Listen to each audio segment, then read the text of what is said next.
Do you guys think that Dumbledore's a Vassal? What? I'm sorry, you burst out laughing before you could get to the punchline, I know, Zach. I'm not even gonna go there. Keep going.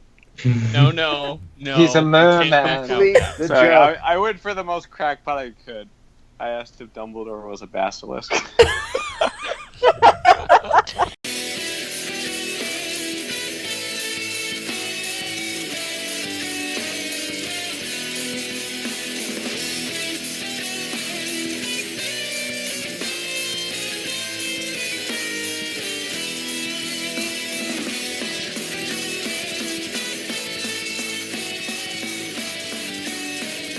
Hello, and welcome to the Vassals of Kingsgrave, Great Harry Potter Reread Edition. We're back! I don't care how long it's been, I don't want to think about it. My name is Michal, I go by inkasrain on the podcast of Ice and Fire forums, and joining me today to discuss the second half, I don't even know how many chapters, 8, I think? 7? 9? 9. Okay, great. People who can count. That's awesome. 9 chapters of Harry Potter and the Chamber of Secrets by J.K. Rowling are... It is I, Adam, also known as drownedsnow. And what do you mean we've been gone? This just came out. Hi everyone, this is Nadia. Hi, it's Mary and Nymeria in the forums. Hi, I'm shoeshiner. I'm being shoeshiner on the forums. I'm filling in for Volley for this week. This is Kevin, also known as Gaiden on the forums. This is Sarah, also known as Lady Weaver on the forums. This is Zach, also known as Alias on the forums, and I like how Bing said this week, like we do this every week or something. Yes, of But course. yeah, I'm glad this got out in 2019. This is a weekly recording. We record these chapters every week. Yes. Fuck you guys. We're also later going to be joined by Blue-Eyed Queen Casey and claudiusthefool, our newbie reader.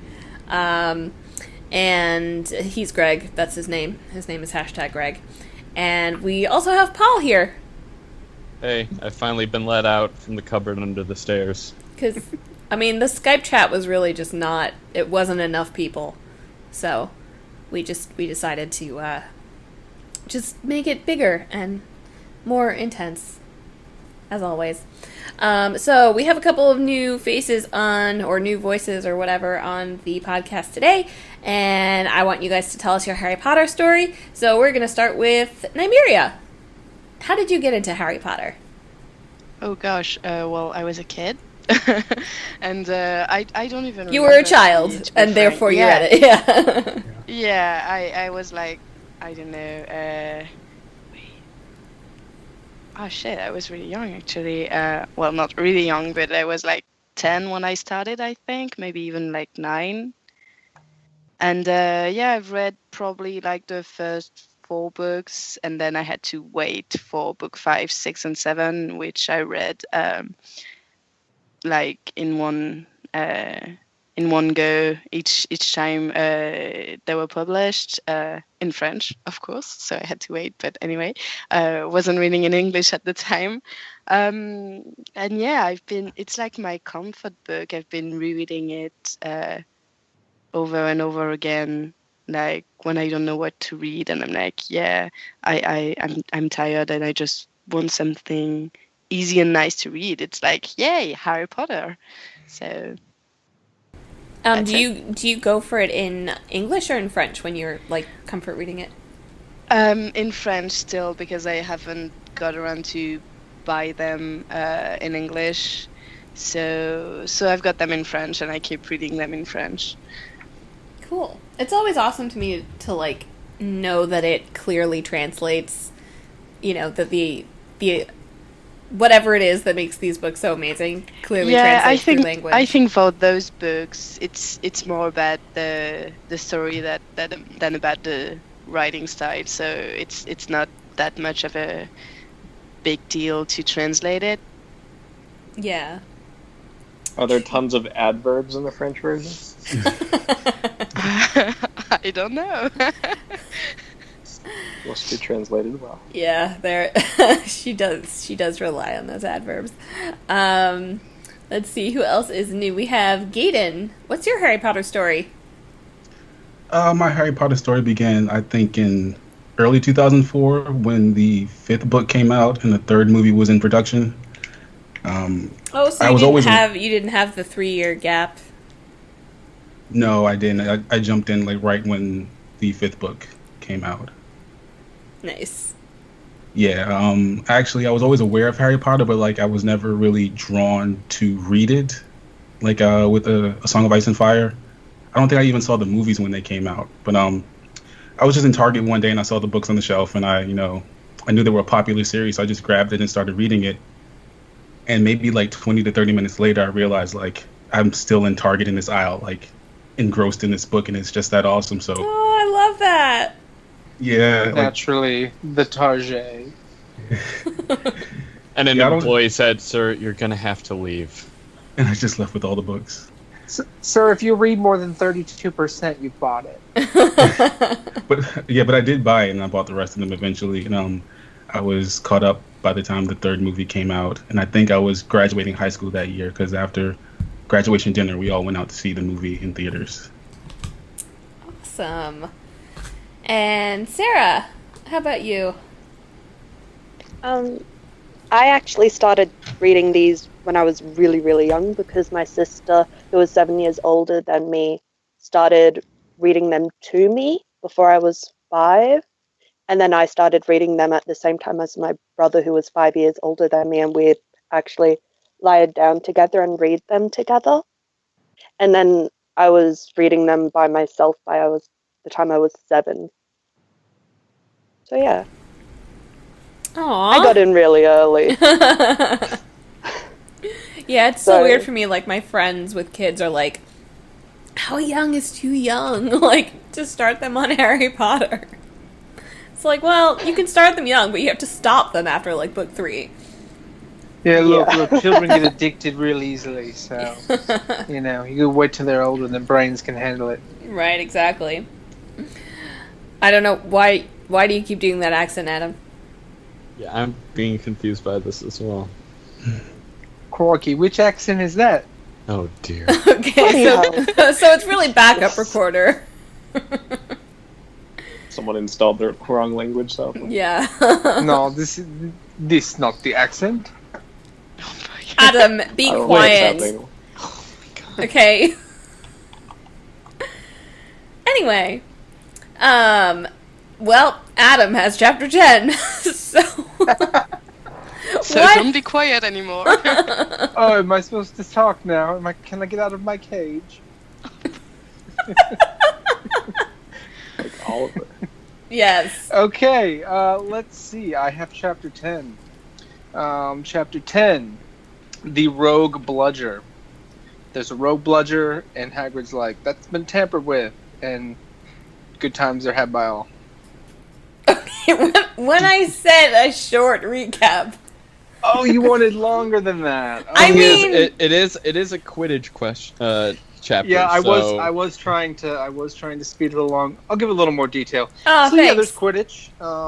That's pretty cool. They play a game of Quidditch, and the bludger attacks Harry. All over the Quidditch match, and it's brutal. And of course, they're not supposed to do that. And then Harry hurts himself and gives Lockhart a chance to be the worst again, and makes his bones disappear because that's what he does. Which he's like super awesome. That's all. Yeah, and it's pretty terrible. And then let's see. And then we get Dobby showing up being like, man, I did not think you would get to school like at all after I totally sabotaged you so hard. That was dangerous, and you're crazy, and you never should have come to school. And Harry's like, what the hell? And wants to murder him because he's Dobby, and also because he did some mean things. Yeah, that's mostly the chapter there. I mean, there's other stuff that goes on, but really, those are the important things. Yeah, Dobby's also like, why couldn't you just have been beaten into a coma like I intended? Yeah, if only you were in the hospital for like 2 or 3 years, your life would be saved. What? Just for Big Paul's sake, I'll say that bludger really gave Harry a pounding. Okay. I was trying not to laugh. I was like, Zach's gonna say something inappropriate and I don't want to laugh. But I laughed. Anyway, this is our only Quidditch My chapter. question is, why did none of the adults think to stop this match when this bludger was trying to kill Harry? I mean, this is... Yeah, it doesn't make sense. Why did none of the Because adults ever these- think to stop Yeah. anything when it's dangerous? Like, Yeah, because these teachers teach at a school right next to a place called the Forbidden Forest with giant like creatures in it that could eat their children. But no, it's fine. We'll just keep a Cerberus inside the castle too. You know, it's fine. Let's face it, guys. Hogwarts is basically an extended Hunger Games, Yay. but they just That's don't true. tell the kids that. Professor Flitwick, who are you putting your money on? Oh, I'm going to say Seamus McFinnigan's going to bite it this year. let's drink our drinks and make Always us throw the funny up. Irish guy. I love how you threw a Mick on there just to make it even worse. Seamus McFinnigan. Yeah. What are you, Professor Bones? Oh my god. Is that his name? Yeah, I'm Irish. What's his Yeah. name? Bones, yeah. Professor Bones. Bins! Bins. It's Bins, guys, it's not you guys don't Bones, even it's know your Harry Bins. Potter. I don't even, I'm such a That fan. was his Talking name lack of back in the knowledge. day, at least among the lady wizards. And here we are. Bone. Professor Third Bone.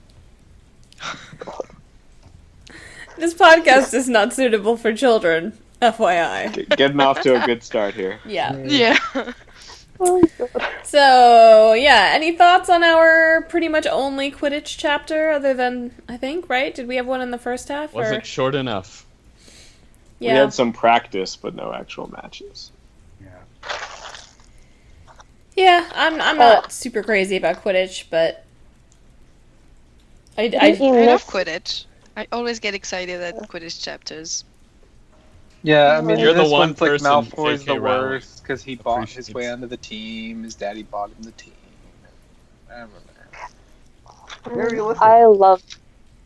I loved Wood's speech about it. Yeah. Like, no pressure. It's No inspirational. pressure, but you've got to win this. Like, if you don't, Or die leave it all out there. trying. Die out Yeah, there. well, yeah, he even says got at one to. point, he's like, oh, I told him to do it or die trying. Whoops. Yeah. I'm stupid. I'm 16. People shouldn't let me give these speeches. Especially not to 12-year-olds. Jesus. yeah. The constant 110% that Oliver Wood is always operating on does really amuse me, I have to say. Oh, and also really liked it because Lockhart was like, "Don't worry, I'll fix it," and then just kind Oh of boy. makes his arm a bit more. And it's It's like, oh yeah, just- we could have fixed your arm in like a second, but now you gotta regrow it all night. Which we Yeah. could still fix it, but it'll be painful. Like, Yeah. Yay. It's infuriating. It just I'm getting He's so worked inept. up about Lockhart every time.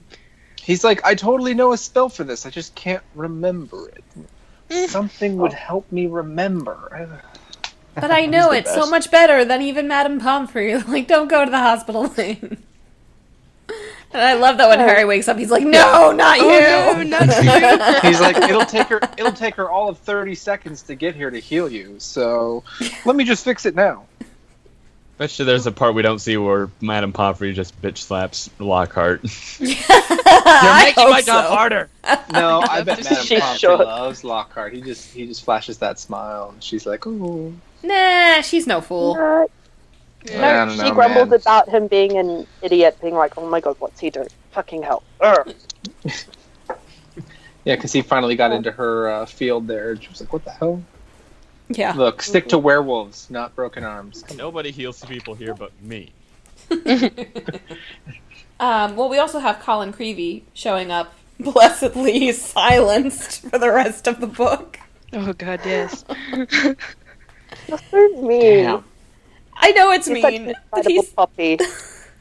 Harry he's sees so him. annoying.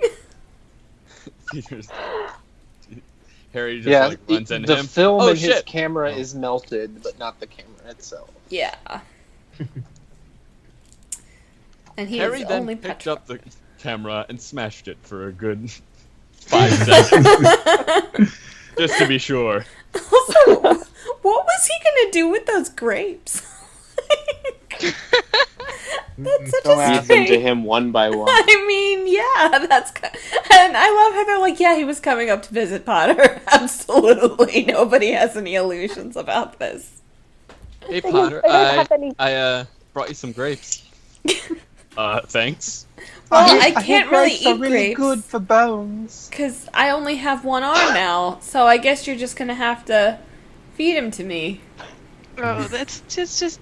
Oh god. That's not One sec, right. let me get my fan fiction ready. Oh, Oh, No. I'm sorry, Nymeria. Everybody else has rubbed off on me and become a bad influence. Oh my god. Alan Potter, I can see it now. Wait until his brother gets into Hogwarts. Oh no.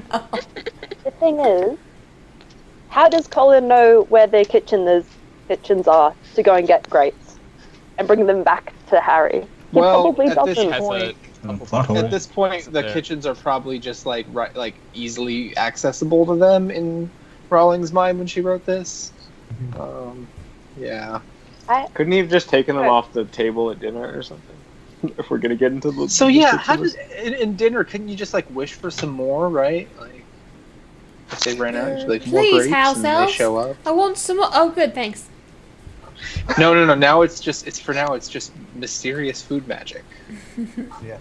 Until Right. later on, when she's like, food isn't magic. Someone has to make it." You're like, oh well, that sucks. And We aren't quite ready for the slavery analogy social commentary just yet. You ruined the magic food. Now We this have to tastes be terrible. 14 before that happens. All in Yeah. good time. I have a point, and I think J.K. Rowling screwed up, but Mm-hmm. yes. Ooh. Okay. Ooh. So, in this chapter, she has Gilderoy Lockhart saying that he beat a werewolf and turned it back into its human form. And it's implied that it's permanent because he saved a village, and he uses a charm called the Amorphous charm, but this is the only time it's mentioned in this book, is the only time it's mentioned. And Yeah. if there is a charm, why wouldn't Lupin have used it on himself or gotten Dumbledore to use it on him? So they need Well, to fix that. It's maybe because she hadn't conceived that yet as this book, or just because it's bullshit. I don't know. Yeah, I tend to lean more Both. toward the Lockhart's just bullshitting. yeah, Or maybe he's bullshitting, but he's usually bullshitting about things that actually happen. Just Right. he was Yeah. not the Well, one It'd doing be super that. obvious steals if he was just stories and then he making stuff embellishes up. them too. Yeah. Right. Yeah. I just think So- like if he was talking about a solution for a werewolf thing that no one thought that existed, they'd call him out on it probably. Yeah, So- I feel like Yeah. that too.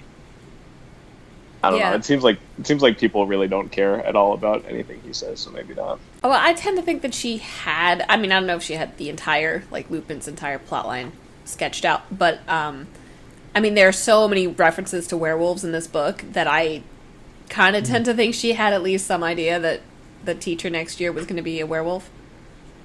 Yep. Yeah. I don't know. But It's like, it's crazy how everyone is aware. I mean, all the teachers are aware of Lockhart bullshit, and yet he's still a teacher. And you're like, how does Well, that happen? We've been clear. Dumbledore doesn't Think care at it's- all about anything, and no one else does that. Yeah. Well, there's a reason. There's a reason why the Defense Against the Dark Arts. Like he's just we don't see with like the last 20 years or so, is it? Like Yeah, he's just about. scraping the barrel now, right?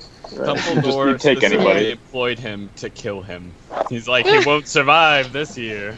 Well, I don't think he knew about the the memory charms and that he was actually assaulting all these people and wiping their minds and stealing the stories. I mean, I think he knew this guy's full of it, but he's just writing books, whatever. No one fact checks in the wizarding world, doesn't seem. So, yeah, I think if he knew, maybe he wouldn't have invited him. Although, Did he mention somewhere that he was only appointed because nobody else would take the job? Or Yeah, was that some every other single Defense Against the Dark Arts teacher. I wonder how many people read Lockhart's books as semi-fiction. He thinks everybody takes him seriously, but I mean the line that goes out of, Flourish and Blots. Like, I kind of want, like, it seems like fiction to me. Like, the titles do Some sound people like... do, but most people know it's like BS. Yeah, or like, oh, he did something along those lines, like Mrs. Weasley will trust him for, like, garden gnomes. The power of a nice smile. Yeah, exactly. Yeah, it's definitely his looks that get by with his lies.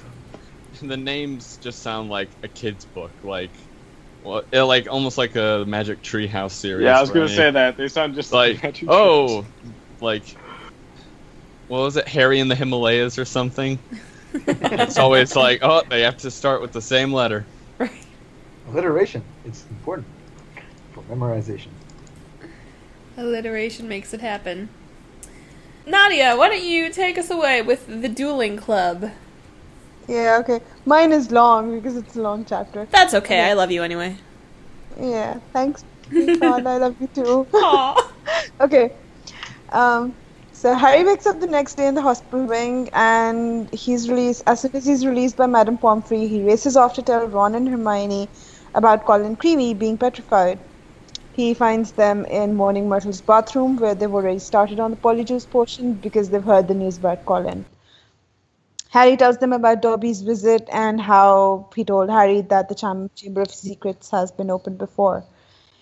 Harry, Ron, and Hermione decide to stay at Hogwarts over the Christmas because they've heard Malfoy is also staying.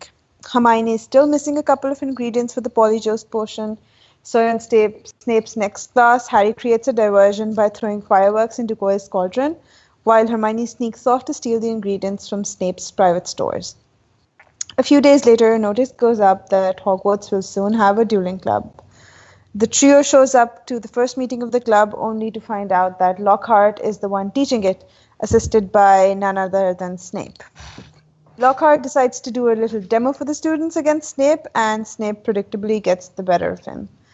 The students are then paired off with Harry facing off against Draco. Lockhart tries to teach Harry a shield charm, but just ends up dropping his wand. Snape whispers something in Draco's ear, and as soon as Lockhart says go, Draco screams Serpent Sorcia, and a large snake falls out of his wand.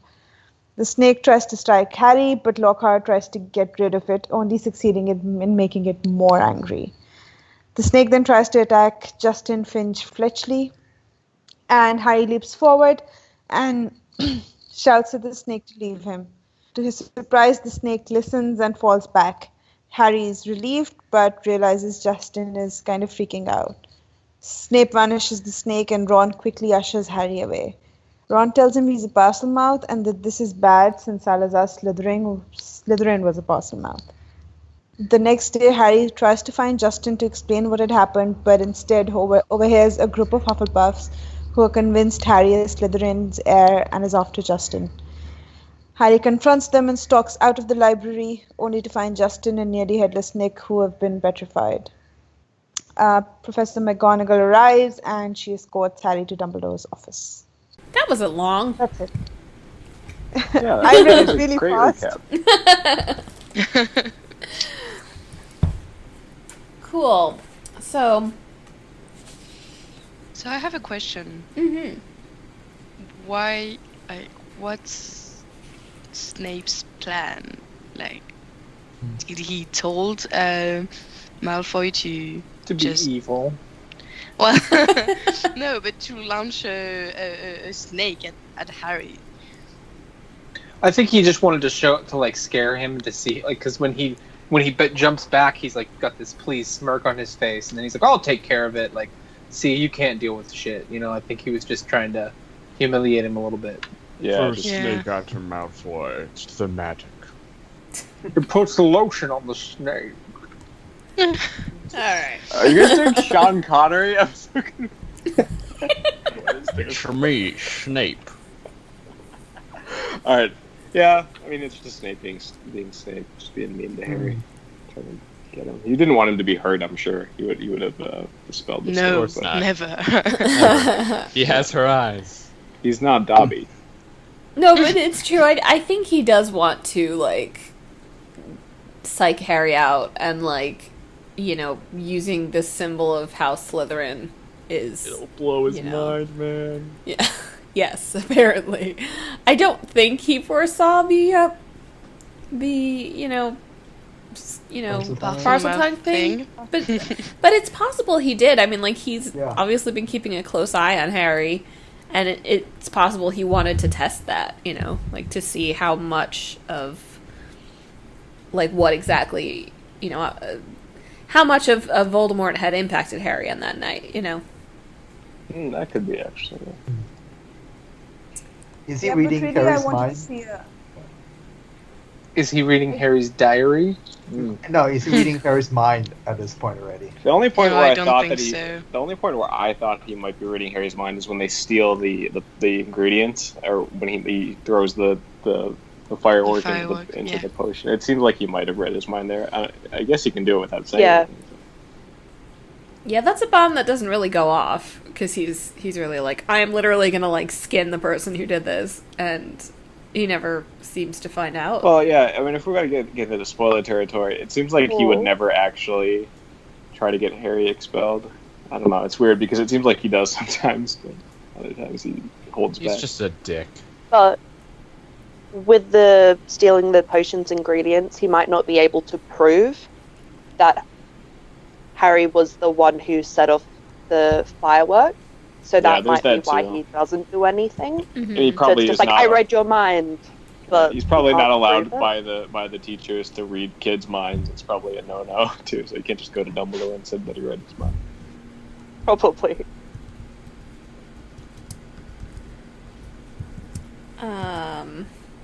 What was I gonna say? I was just saying that I would really have wanted to see more of Snape and Lockhart facing off against each other, and Snape just killing Lockhart. Oh, wow. That's a very satisfying moment. I agree. Yeah, the Lockhart's person, like, she's so good at making him so awful. Like, his personality, like, is built to deflect any satisfaction that you get out of, like... I'm sure there's fan fiction where Lockhart gets his memories back and Snape kills him at some point, That is what I love about Lockhart, though, is that it's so airtight, his complete ability to just completely, as you say, deflect any kind of, assault at the persona that he has. He can always just, brush it off. Yeah. Also, is this where we learn Expelliarmus, or was that in... Yes, it is. Oh, so that's significant. Yep. This is the source of all the pain. Do you guys think that later Snape on when they're taught like, that to Harry, that's a on stupid purpose spell. to prepare him? Right. It's become your signature and it's kind of a shitty spell, Harry. Oh, whoops. It's not shitty. That was Snape's plan. Well, isn't all that along. what who is it? Is it Lupin or Sirius that says that? And like later books is like, yeah, they knew it was you because of that spell, and it's not really the kind of spell you use when you're gonna be killed. So you just don't know anything better because they don't get taught. I guess. They don't get taught dark arts, right? Now I have a question about that. What spell would he use? What is better if you're not going to kill someone than disarming them and taking their power away? What would be better? Try the Snape Stupefy? spell. To drive your Because enemies from the Totalis? field. Pocket sand. I personally enjoyed Hermione's method. Hello, Casey. What is Hermione? Hermione's method was to just let go of the wand and just grab the other one by the hair and just fight. No, that was I That was assumed Hermione probably disarmed her with Expelliarmus, and then Millicent Bulstrode was like... Millicent just attacked her. Yeah. Yeah. I figure that's more the way it went. Yeah. I will say, J.K. Rowling is vicious in describing, like, bad people. Like, they are all, like, fat and squarish and ugly, and it's like, Remember, whoa. And, like, ugly even people their are always names, the bad ones. Yeah. Yeah, I'm, like, looking in this chapter trying to, like, interpret the description of Millicent Bulstrode in, like, a slightly more positive light, and there's just no way to do it. It's, yeah, I think one thing that I don't think ages quite so well is that Body shaming. Yeah, kind of, yeah. Ugly people never win. Yay! I mean, listen, I guess Millicent Bulstrode could just be, like, a much older student, so she could just be physically bigger, but it does kind of sound like, she's... No, I'm pretty sure she's in the same year as Oh, them. is she? Oh, so then, yeah. She is, yeah. Yeah. Slytherins are all just oversized Also, and evil her or name's shrimpy. Millicent, so. I like that Harry hits Draco with a laughing curse. Like it's Tickling. Yeah. Yep. This is not going to become the tickling podcast. Is it for fun? Oh gosh. I've been listening to them for the past 3 days, so it's the only thing in my mind right now. And something else I don't even know if I really caught on to this until this this reread, but the fact that the person who is orchestrating these attacks is doing it very specifically, and so it was intentional that Justin was attacked, and for some reason I always just kind of thought oh wow, that's a coincidence, it just happened to he just happened to get Justin and then Hermione and then but no, it is quite intentional. But how? She planned it. Yeah, but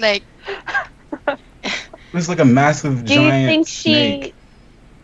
No, because she could have always been going out and finding people that were out already, that were Muggleborns, and being like, "Hey, Snake, come here."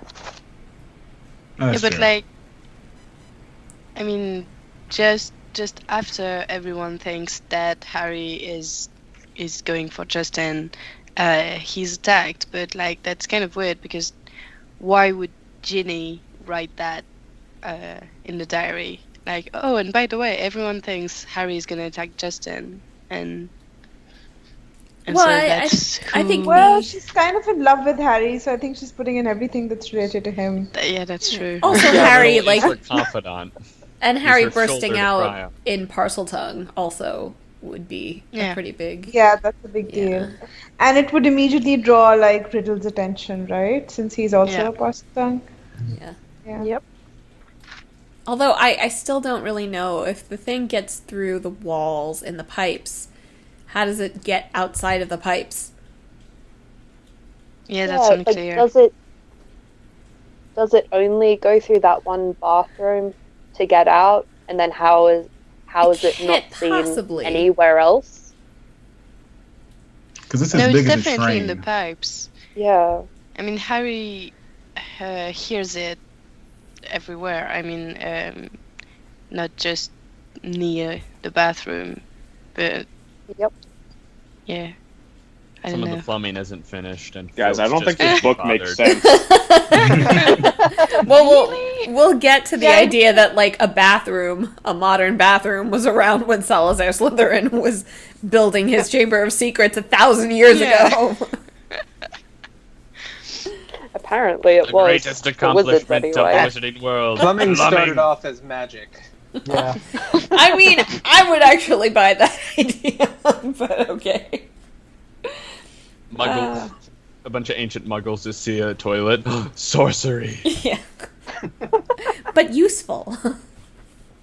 Very But useful. yeah, I have a question about that. How often are these bathrooms cleaned? Harry, Ron, and They have Hermione- one janitor They for the have one entire castle. caretaker. He's gonna reach it eventually. So probably on average, bring a once potion. every 2.5 years. Yeah, and they bring a potion for a month and nobody finds out. I don't think anybody ever goes in there, right? That's the idea. It's completely abandoned. Yeah, she Yeah, but sets that up that doesn't bathroom. really make sense either. I mean, how difficult would it be for the students to find out that this bathroom is never monitored or maintained or anything? I mean, they could be doing anything in there. They are doing anything in there. What is it, Moni and Myrtle? They're doing weed in my bathroom. Get them out. Somebody Well, that's the opens thing, the though, Chamber right? of Secrets just to waft the fumes down, they don't even care. That's Where you keeping smell the some snake strange smell in the place. asleep for so long. No, but I actually do like the idea that Hogwarts students just just brew stuff in the bathrooms. Like, it's not an uncommon occurrence. It just happens. Getting some good potions, so much. man. Yeah, I guess no one would want to go in there because of Moaning Myrtle, even for weed smoking reasons. You just have to have a really good reason to even want to go in there. If you don't know about their room of requirements, then you have to use that. Yeah. You just really need some weed right now. Yeah. Do you guys think it's so stupid that they were actually literally brewing their Polyjuice potion in the Serpent's Nest right above the Chamber of Secrets?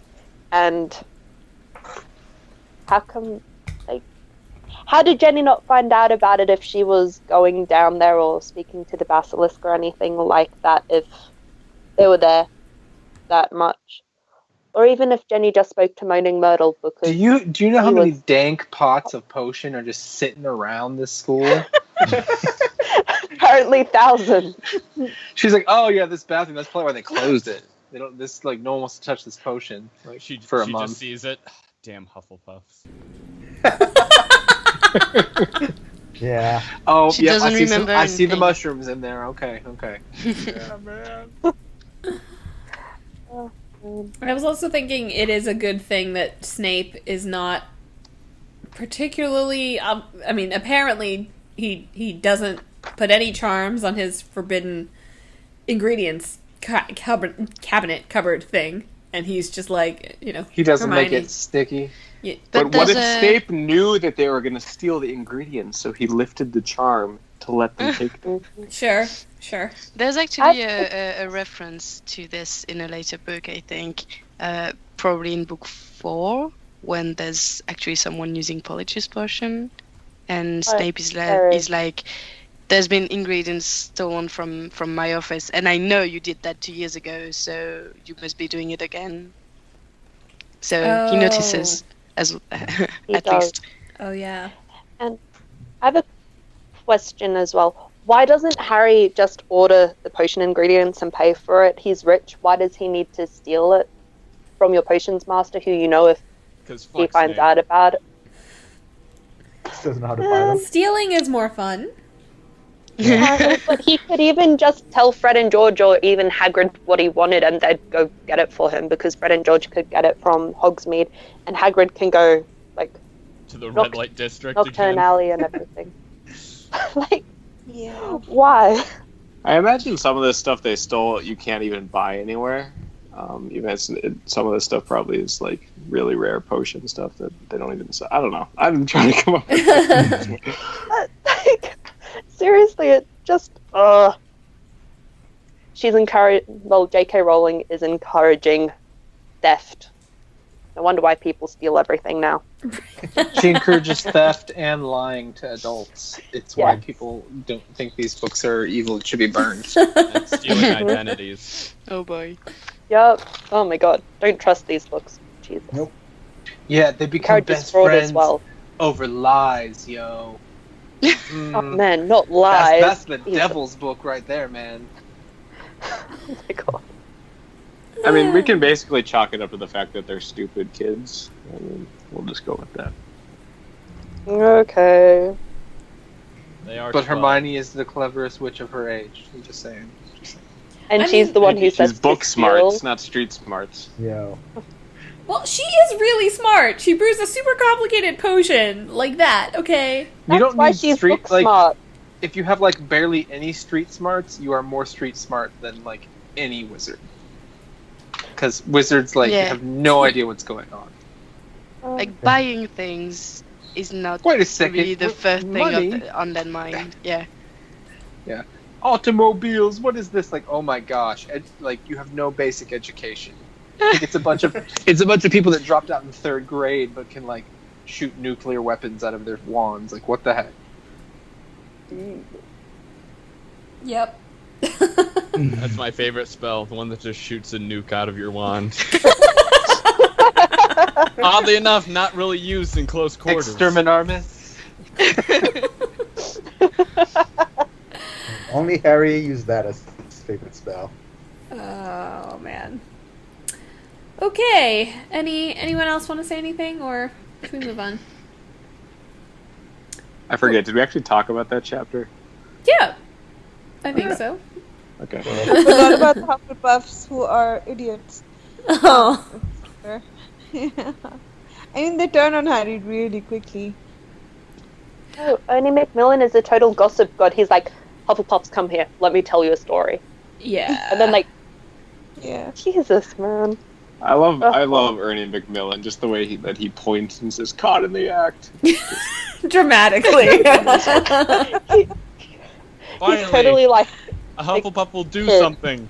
That's the best part of the chapter where like Harry steps out and they're all like, "Oh shit, we were just talking about him. He's gonna murder us." I remember like when I read this for the first time. I guess I was like 12 or 13, and I was getting so worked up with Harry at like hearing them like talk this shit about him, and I was like, if I were Harry, I would just walk out and confront them, and then he did, and it was like, yeah, such a good feeling. You also get some vintage J.K. Rowling there. Harry hid in the invisibility section. Nymeria, why don't you take us away Yeah. with the Polyjuice potion? Yeah, okay. That's a long chapter too, I think. So I'll try to make it kind of shorter than I actually wrote it. But anyway, so Harry found Justin and nearly headless Nick, and McGonagall takes him to Dumbledore's office, where she leaves him just to wait, just there. He has a chat with the Sorting Hat, but that doesn't reassure him as to whether he's indeed Gryffindor.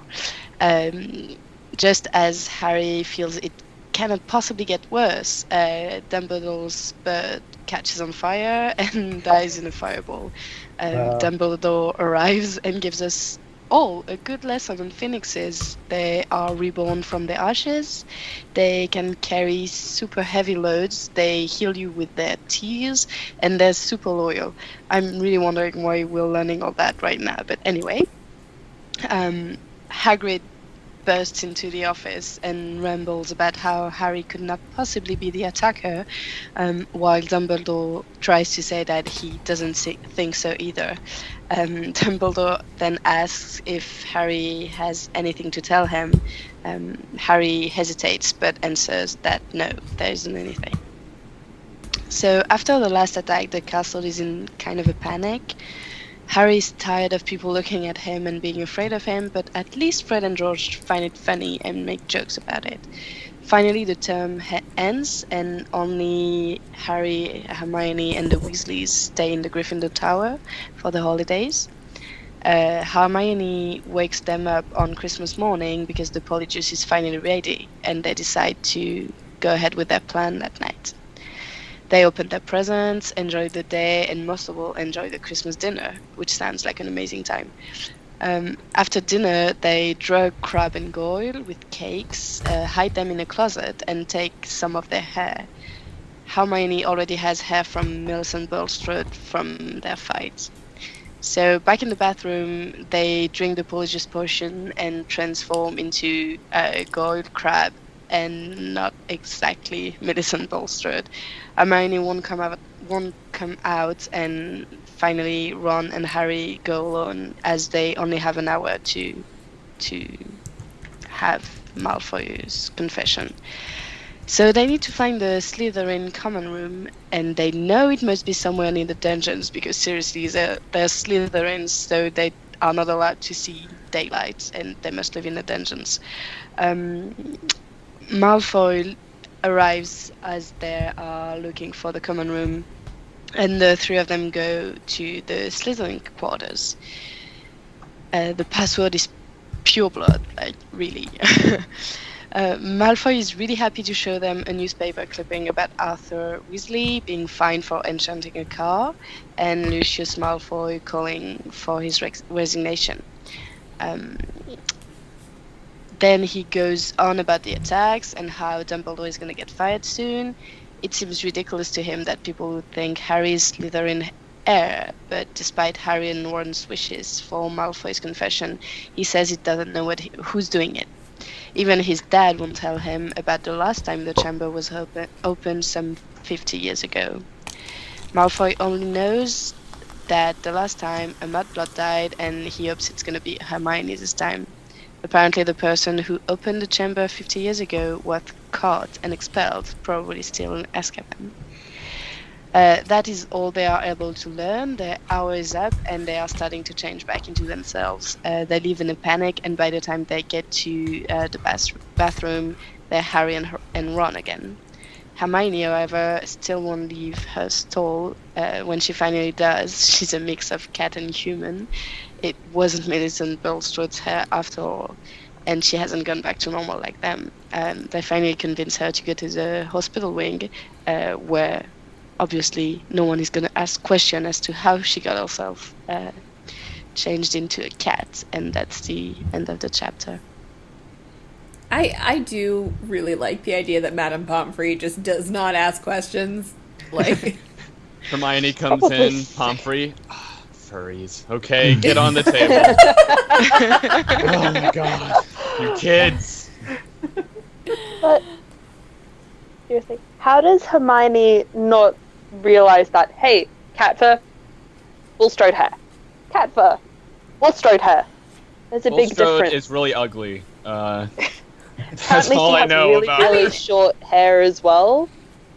Like, well, I mean, I guess an if it's inch long black. top. Yeah, I kind of buy that. My cat has like my skirt's covered right now, and like long fur, so I could see that. Yeah, but like, is Yeah, it but bad that I even- always imagine Bulstrode with like longer hair, or at least shoulder length or longer? Because she isn't described as having short hair, so I'm assuming she has longer hair. And then there's a big difference between cat fur and human hair. Yeah, but even without this issue, like you find a hair on your robes. I mean, personally, I'm gonna assume it's mine before I assume it's someone else's. But there's no And- guarantee either. Yeah, like I wouldn't trust it to be this person's hair and just throw it in a potion and hope it transforms me into her. Like, Also, Yeah. Millicent isn't even in the castle. She's Hermione. She's just doesn't gonna say make that I came back. I'll You tell them know, I get back.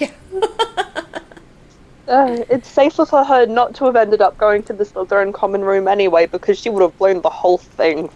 Yeah. Draco Caesar, Oh. wait a second. Cat people.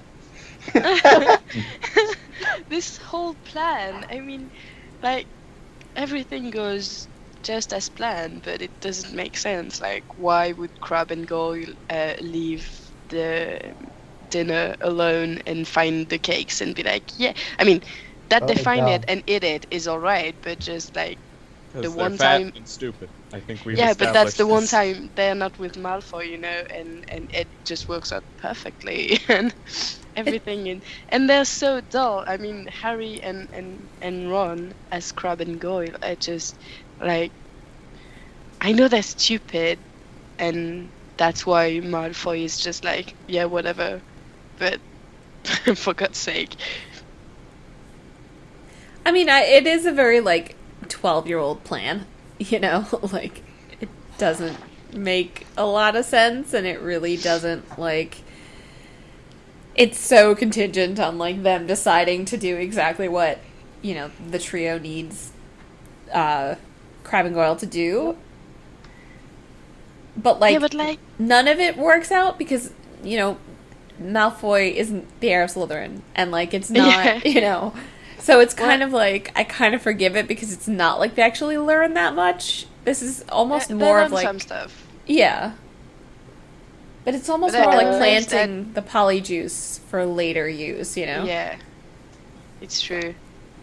How did they expect to find Slytherin common room?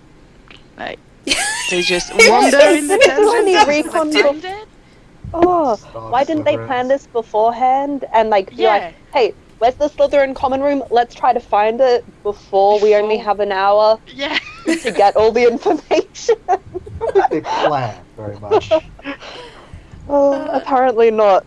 Yeah, I think Hermione might have had a plan, but yeah, Ron and Harry are just... It is possible that Hermione knew where the common room was and forgot to tell them because... And just did, yeah. Yeah. God, I like this. When in doubt, Hermione knew but couldn't tell them. That's the explanation. Apparently. But yeah, no, the fact that the I actually rolled my eyes a little bit when the password was pure blood. Like, okay. Yeah, like they live in a dungeon, the lights are green, the password is pure blood. Like it's just it's a little bit too much. Yeah. Welcome to our evil common room. I mean, just common room. What do you mean Like common room? sitting There's a in a lair. high Muggles. dark I mean, we chairs. have nothing to do with this. I mean, I guess it's probably like a prefect or somebody who sets the password. Or maybe Snape. Probably Snape. If it's Or Snape, maybe then that's... Malfoy pays for Whoever it. it is. It's just- really... It's messed up if it's Snape, though, considering what we know about Snape later on. Yeah. Yeah. Yeah. Well, do you guys think it's... Hermione essentially gets Harry and Ron to roofie Crabbe and Goyle. Another lesson from our wonderful teacher, J.K. Rowling. But it's true! It's just so lucky no one actually finds Crabbe and Goyle knocked out in a broom cupboard together with no shoes, and they don't say anything about waking up and being like, hey, why are we in a broom cupboard? Why are our shoes outside the cupboard? It's not the first time they've blacked out and woken up After somewhere. eating something. Let's Hey, be you know- honest. Consistently. But you know what? Harry and Ron leave their shoes Insulin back coma. outside of the closet, okay? So they're really not the actually worse thought- for wear. That is I courtesy. thought that was pretty right there. classy. Yeah. Hey, where's our shoes? Oh, there they are. Oh, well. But going back a little bit, like I do find it hilarious. I mean, I know that Fox dying is obviously necessarily instructive, but I do find that whole like scenario hysterical that Harry's scared out of his mind, and then like the bird dies, because I feel like that's something that happens. Like if you're in the principal's office alone, you like accidentally touch something and it like the entire office falls apart Rube Goldberg style or whatever. If I was Dumbledore, I would have just played on that. Like, what the fuck did you just do? Oh my god! My bird! Get out! Yeah. It would have been so much fun. That would have been hilarious. Sorry. No, but I was also thinking, like, it must have been so tough for Hagrid, like coming, you know, like, he loves Harry, like, he's basically his son, like, the closest thing he has to a kid, and then, like, the fact that Harry is being accused of the same thing that Hagrid was accused of and kicked out of Hogwarts for, like, that must have been really just awful for him. It's heartbreaking, like having Hagrid burst into Dumbledore's office, and he has Dumbledore at the absolute highest regard, and he'd never do that, and he's freaking out about it, saying that he knows Harry couldn't have done it, that he didn't do it, that he wouldn't have done it. And it's heartbreaking to read that he's so desperate to try and save this kid from going through the same thing that happened to him. Sad. Yeah, agreed. It is But sad. at the same time, it's kind of funny too. I mean, the whole scene where Hagrid still has the dead rooster, and Dumbledore is like, yeah, I actually agree. Okay, Hagrid. And it's kind of funny, but sad at the same time. Hagrid, you're getting chicken's blood all over my carpet. It's rooster blood, there's a difference. No, there's Oh, not. sorry. Well, there is, because this is included later on. If it was just a chicken, like, the basilisk would not care. Yeah. Do you guys think that Dumbledore is a best? What? I'm sorry, you burst out laughing before you could get to the Yeah, I punchline, know, I'm Zach. not even gonna go there. Keep going. No. He's a You merman. can't back out. The Sorry, joke. I went for the most crackpot I could. I asked if Dumbledore was a basilisk. He does have those piercing eyes. Yes. True. Otherwise, True, no. though. Harry's got some he's secret basilisks with those eyes. Come on. Can we talk about Fred and George and how amazing they are trolling everyone by walking in front of Harry down the hallway saying, "Make way for the heir of Slytherin, seriously evil wizard coming through." I'm just like, man, you guys are the best. Yeah, I love them. so much. I just... Like, it's the only reaction that makes sense. Everyone else is just like, immediately, "Oh my god, he's the heir of Slytherin." And they're like, "What the fuck, people?" And they're making a joke of it. Really I wonder how much of the, like, Harry's the heir of Slytherin is actually motivated by the, like, that bastard took, you know, like, totally rigged the house cup last year. Like, sure, fine, he's the heir of Slytherin, whatever. And he was on his Quidditch team the first year. Yeah, no one likes him. Yeah. Hufflepuff is just like, this is bullshit. We weren't going to be last for once, and then he shows up. Yeah, whatever. He lived. Obviously, he was a demon baby to start. Obviously. Definitely a demon baby. Shadow baby, maybe? Ooh, Hannah reference. Do you guys think Fred and George think of Harry as like a surrogate younger brother? Oh, yeah. Like in doing this, because how they show they care for Jenny when she's freaking out about everything going on is they just keep pranking her, like small practical jokes. So do you think this is their way of showing that they care about you? Is they're like, "Here, let me prank you. Let's make you laugh about this because God knows you need it." Yeah, I think so. Yeah, I mean, they did rescue him from the Dursleys. So I think they're definitely... Yeah. And, like, they saved him from having his, like, brain smashed in by a bloody bludger earlier on, so... Oh, yeah. Yeah, they did kind of freak out when Oliver Wood told Harry, you know, get it or die trying. Yeah, they're like, Wood, not cool, bro. Not cool. For once, they're kind of the only ones who have the, like, normal reaction to this in the Quidditch match. Like, no, why are we continuing this? Yeah, like, call an end to the game. Like, time out, man, time out. Seriously, And not safe. They say, like, professional Quidditch people die, the games go on forever, they get lost in foreign countries somehow. That'd be hardcore to play Quidditch. Suck as a spectator, though. Oh my god, the whole team is a country over. Shit. Yeah, how are we gonna watch it now? I feel like Quidditch is just a terrible spectator sport because you can't see what's going on the vast majority of the time. Hey, you're just there to drink and be with friends. It's fine. It's like baseball. Yeah. Well, the Snitch they've been trying to find it for 3 weeks now, and I'm just going to work. I'm not going to finish so this it's game. like cricket. It's been going for the past several days. Yeah, it is kind of like cricket. There you go. Well, it's British. Yep. So did Hagrid serve time in Azkaban for killing Myrtle all those years ago? And then they let him back to the school? Was he convicted of a crime, or did they just take him off when they tried to figure out what to do? What's the wizarding court system like? What procedures do they do? Yeah, you Does he can get a thrown lawyer? in Azkaban for Did you have to either pay committing bail? a crime or for maybe committing a crime. No, like Was if it you're not Hagrid, you're going straight to jail. But if like you're a Buckbeak the Hippogriff, you get a trial.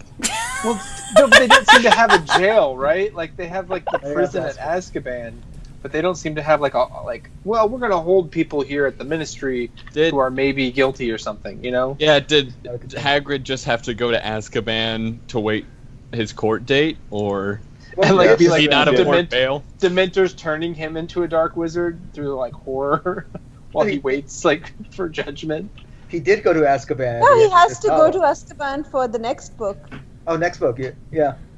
Well, and even in this one. In this one, no, he went to Azkaban. No, he overhears something or he sees something that is mentioned in the next book, so it's important for that Hagrid go to Azkaban right now. Oh, right. Oh, yeah. And Malfoy mentions it in this chapter, and that's, I think, the first time we hear about it. Because Harry's So like, what you're oh, saying Azkaban? And So what you're Malfoy's saying like, is- yes, Azkaban. Snape got Hagrid into Azkaban so he could hear that to help Harry. Yes, obviously, Yes. because So Snape crafty. planned everything in That's the advance. Because he had to save him from Dumbledore, who is, as we all know, a basilisk. Totally. Solved it, guys. We solved the book. And Greg is here. The Hello. last part of our Hi, Greg. fellowship. Who's a basilisk? What did I miss? Dumbledore. Hashtag we meet again. Obviously. Dumbledore's a basilisk. I missed that, but But you're not done with the series yet, so. no, I'm halfway. Wait, what? No, I'm halfway through book 4, but still no. So it's still possible, Greg. You don't know. Just Well, I have wait to till book 6. I have to start coming up with questions for their trivia night, so I'm gonna get more spoiler, unfortunately. I think so. But we'll. You're no bear that fun. if I have to. I know.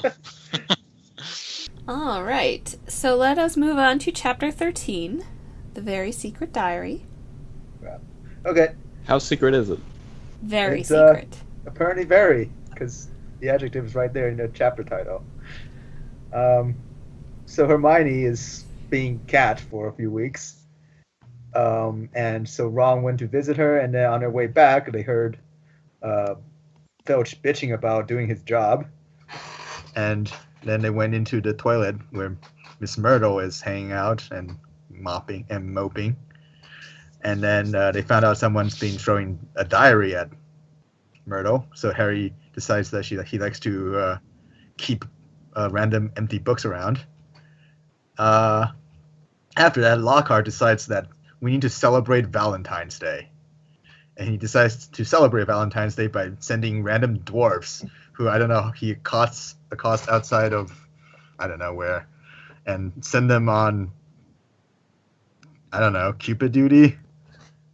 And then one of the dwarves accosts Harry and forces him to hear this horrible, I don't know, limerick? Love song? Who knows? And then... Sonnet. There. Yeah. I have no idea. I can't remember. Yeah, whatever. But during this exchange of whatever, the dwarf tackled Harry and spilled ink all over his books for somehow.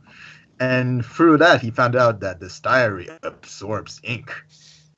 And then he decides to write to the diary, and the diary answers back.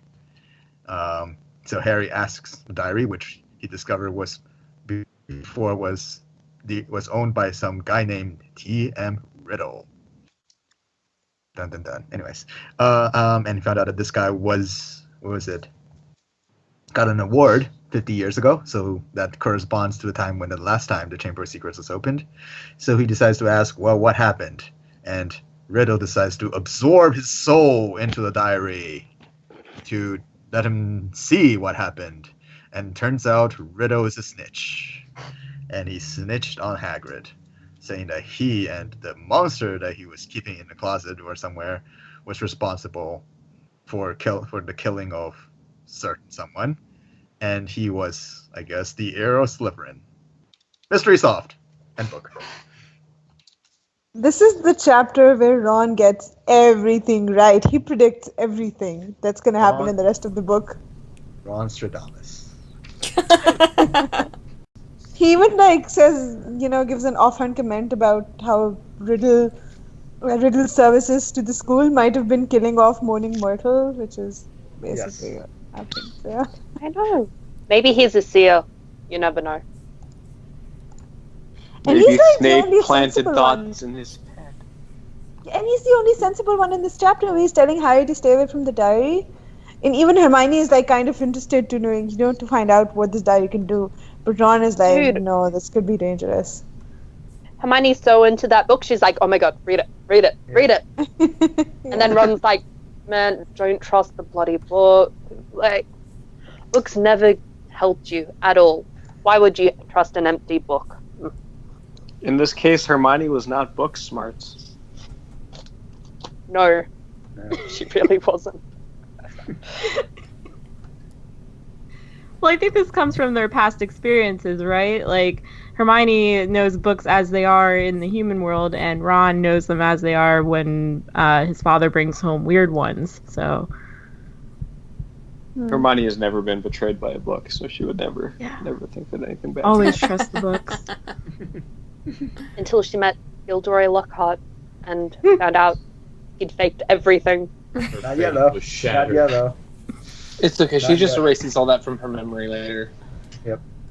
Oh, did you guys love the Valentine's Day dwarfs that were going around Such giving a people? proud race. yeah. Brought low by Harry Potter. I know. That's how they do it in our school, I remember. Did they not do that in Australia? Nope. I'm sure they walk the other way, though. How you keep little people employed. Here, hand these out. Yeah, was please. that before or after they had the tossing, Greg? Oh, God. Tossing was a thing. That's right. I mean, Joffrey would have gotten around to doing this to Tyrion eventually, right? Happy Valentine's Day, Uncle.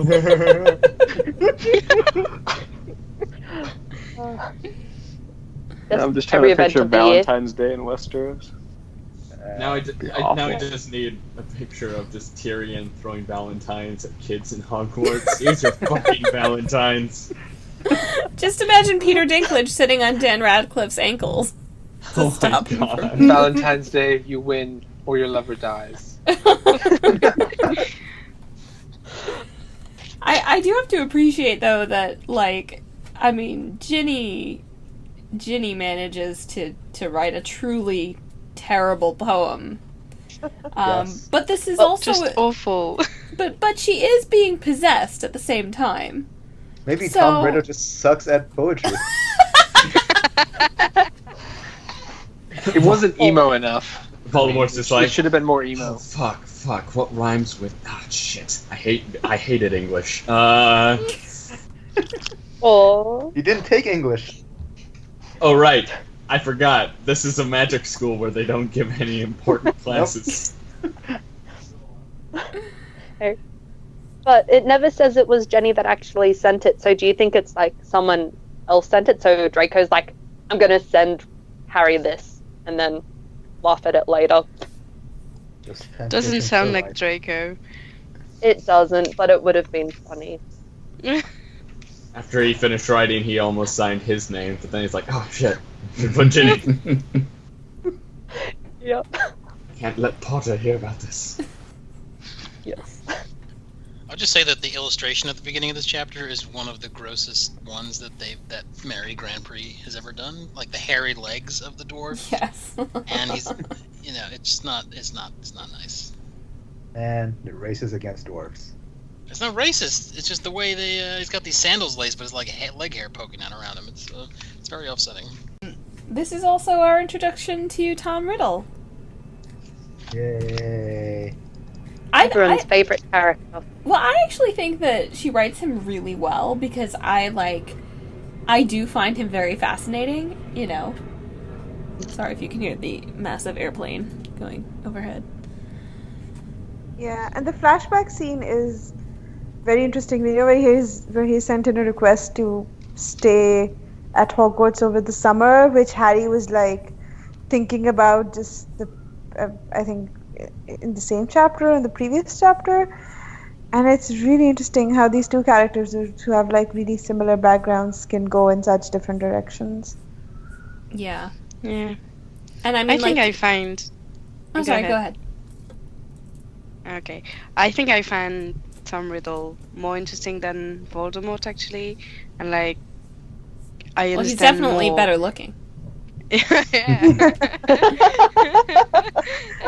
But I understand how charming and cunning he could be, whereas Voldemort is just, in my mind at least, just evil and plain evil, My nose! I have no nose!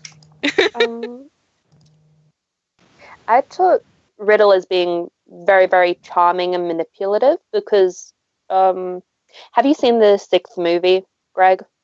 Or are you just reading the books? I'm watching the movies after I read the book, so I've only seen the first 3 movies right now.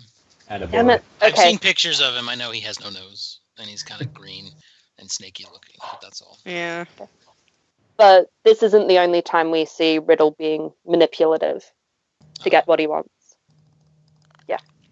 He fooled me, so... Yeah, can we talk about the physics of the notebook? Made of downy. Science and Let's not.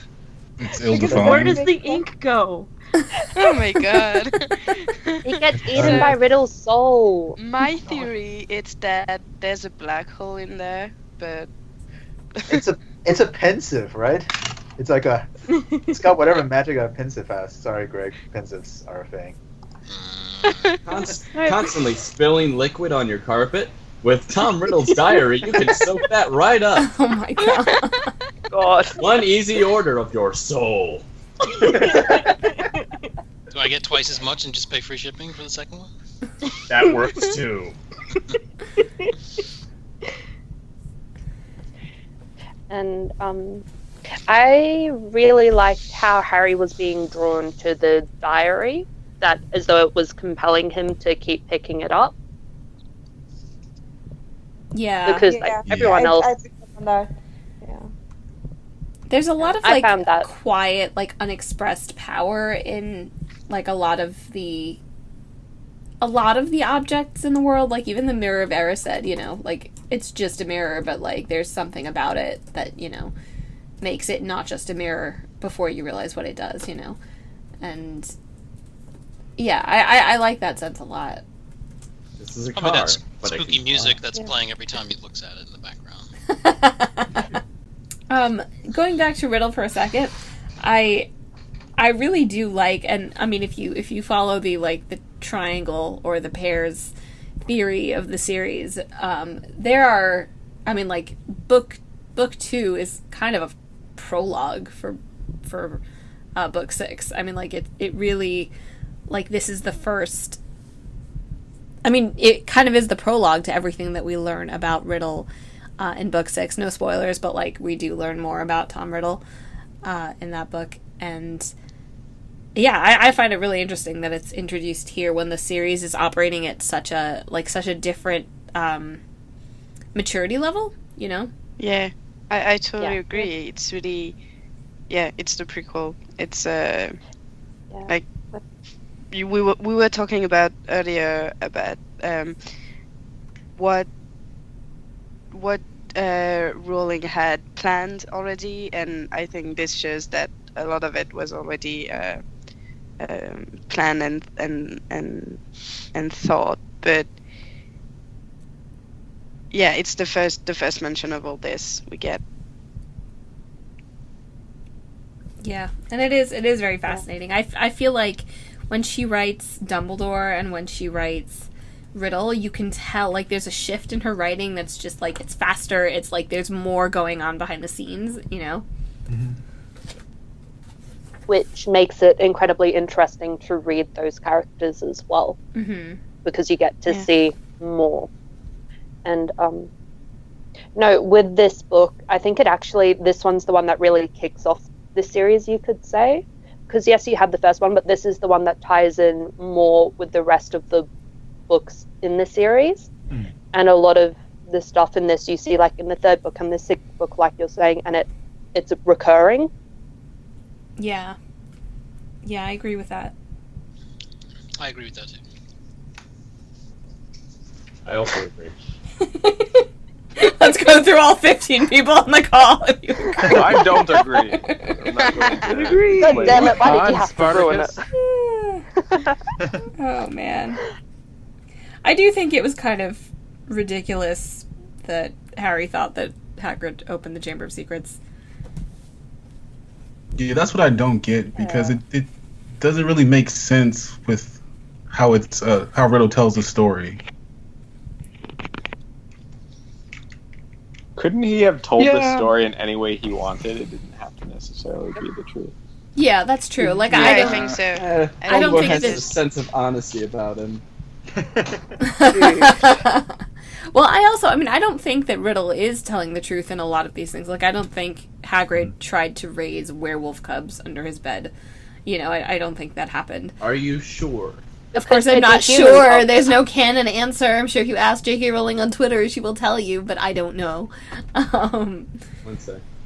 Twitter! But, Yeah, I mean, I think, I think it just makes him all the more interesting because he is telling the truth in a certain way, but he's obviously communicating that to Harry in a very specific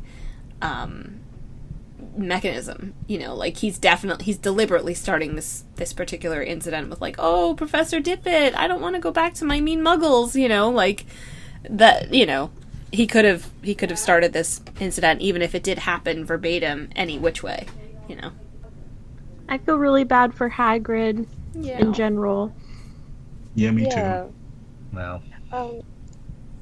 With Hagrid, he's a 63-year-old, but most of his friends, or you could even say really his only friends, are all children. They're all 12, really.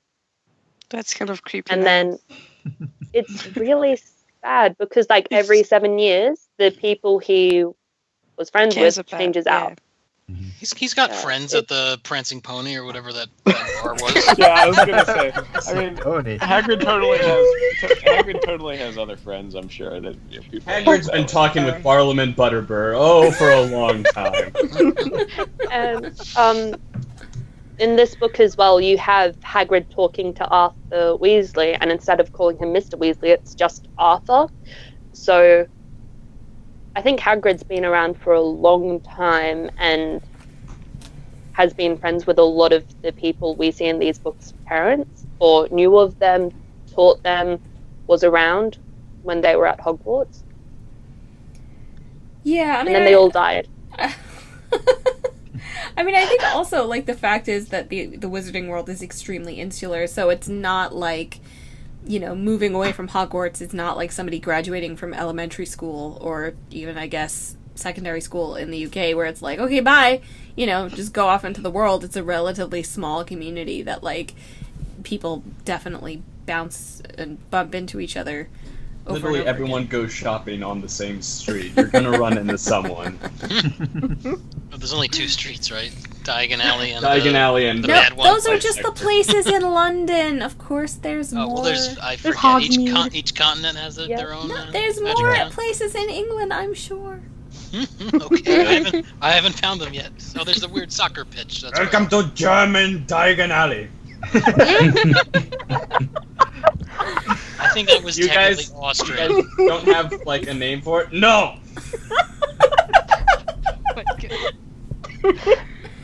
Oh my god.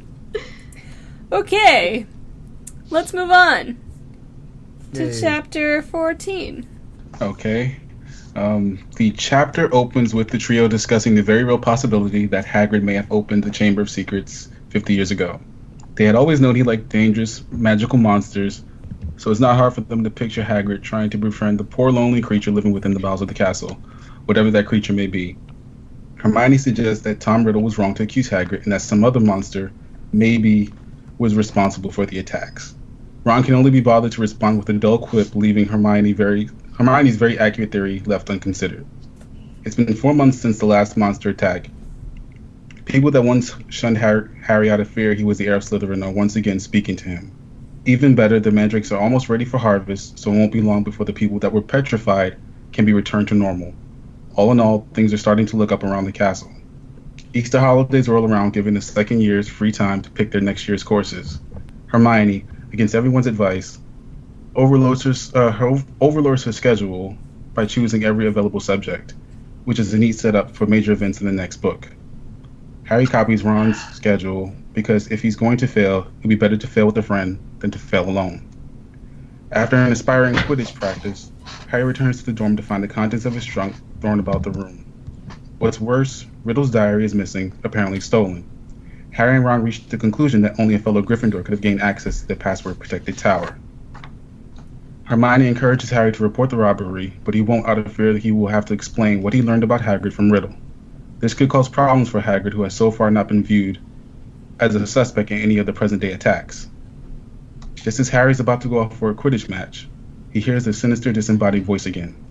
He asks Ron and Hermione if they can hear it, but once again it seems that only he can hear that high, cold, cruel voice. Suddenly Hermione has a revelation. She shoots off to the library without explaining herself, leaving Harry and Ron to puzzle at her behavior. Rather than go to a professor or absolutely any other adult and warn them, Harry decides that the next best course of action is to go play Quidditch. The match is yet to even begin when Professor McGonagall arrives to announce it has been cancelled. There's been another double attack. A Ravenclaw prefect and none other than Hermione Granger have become the monster's most recent victims. Gryffindor House has now lost 2 members and their ghostly mascot. The school initiates emergency procedures to protect the remaining students. Harry decides it's time to question Hagrid about what happened 50 years ago when the chamber was first opened. He and Ron use the invisibility cloak to sneak down to Hagrid's cabin, almost getting caught by Snape along the way. Before they begin their line of questioning, there's a knock at the door. Harry and Ron hide in the corner under the cloak. They are stunned to see Dumbledore enter Hagrid's cabin, followed by the Minister of Magic, Cornelius Fudge. Fudge has come to arrest Hagrid and to send him to Azkaban. Because Hagrid may have opened the chamber before, he could be the one responsible for the current attacks. Dumbledore does not lose his cool, but it's clear from the fire in his eyes that he does not approve of what Fudge is doing. This is a gross miscarriage of justice that will accomplish nothing. Just then, Lucius Malfoy arrives with an order of suspension for Dumbledore. Hagrid is outraged. Fudge sputters his disapproval. Without Dumbledore, the school would be completely vulnerable. However, considering Dumbledore was around each time the chamber was opened before, his presence hasn't really been much of a deterrent. And if you consider Dumbledore knew about the chamber 50 years ago and has done nothing about it in all these years, this order of suspension might not be such a bad idea. At the very least, it won't change anything. Before he can be escorted off the premises, Dumbledore stops to say to no one in particular, You will find that I will only truly have left the school when none here are loyal to me. Help will always be given at Hogwarts to those who ask for it. Dumbledore takes a quick glance at the corner where Harry and Ron are hiding under the cloak, revealing that he knew they were there the whole time. This should not be possible for reasons we will learn about in a later book, but that's a gripe for a different day and a different podcast. Hagrid also has a cryptic message for Harry and Ron, but it is a lot less subtle. Follow the spiders if you want answers, and someone has to feed Fang when he gets back. And with that, the only 2 adults Harry and Ron could count on to help solve the mystery are removed from the picture. Awesome. I have to give this chapter just enormous props for being the home of the amazing line, that's what Hermione does. When in doubt, go to the library. That's just like my favorite thing ever. I have it on a t-shirt. Poor Hagrid. Poor Hermione. Poor Penelope Clearwater, even though we don't know why. Boy, was her water clear. Well, she'll be missed. I'm so glad you're here, Paul. I am too. It took me a second. Oh my God.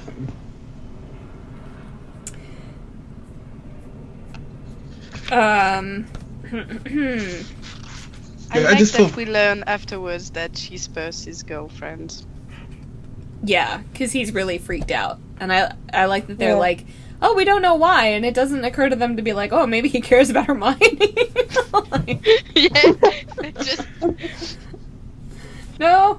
His brother's best friend? No? Okay. Alright, cool. Wait. Okay.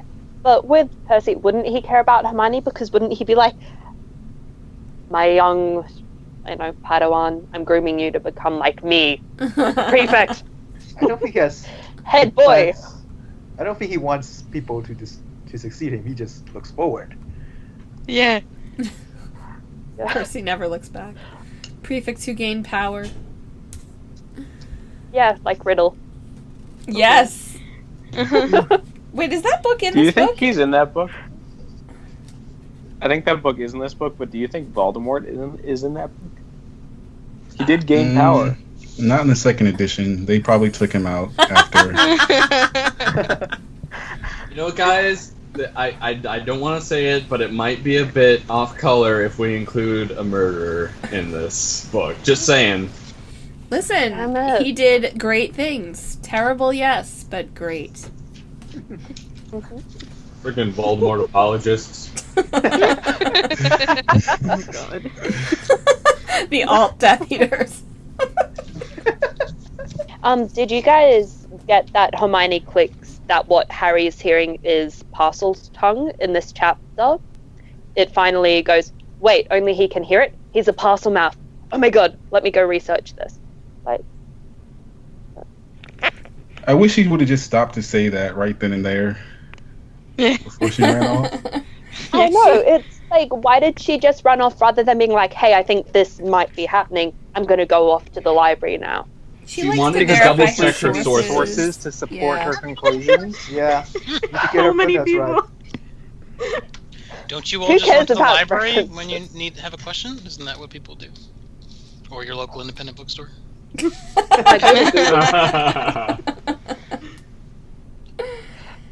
Nice plug. I also like...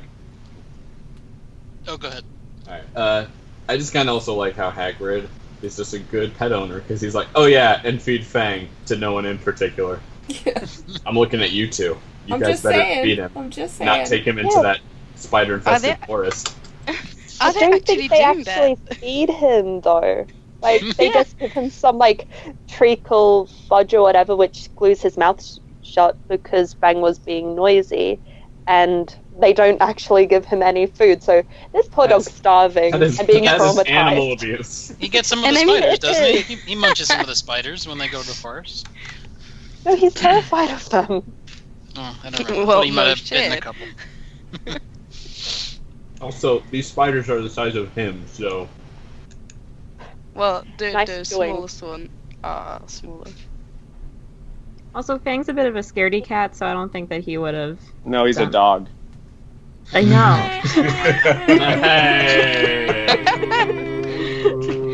Hey. Jokes.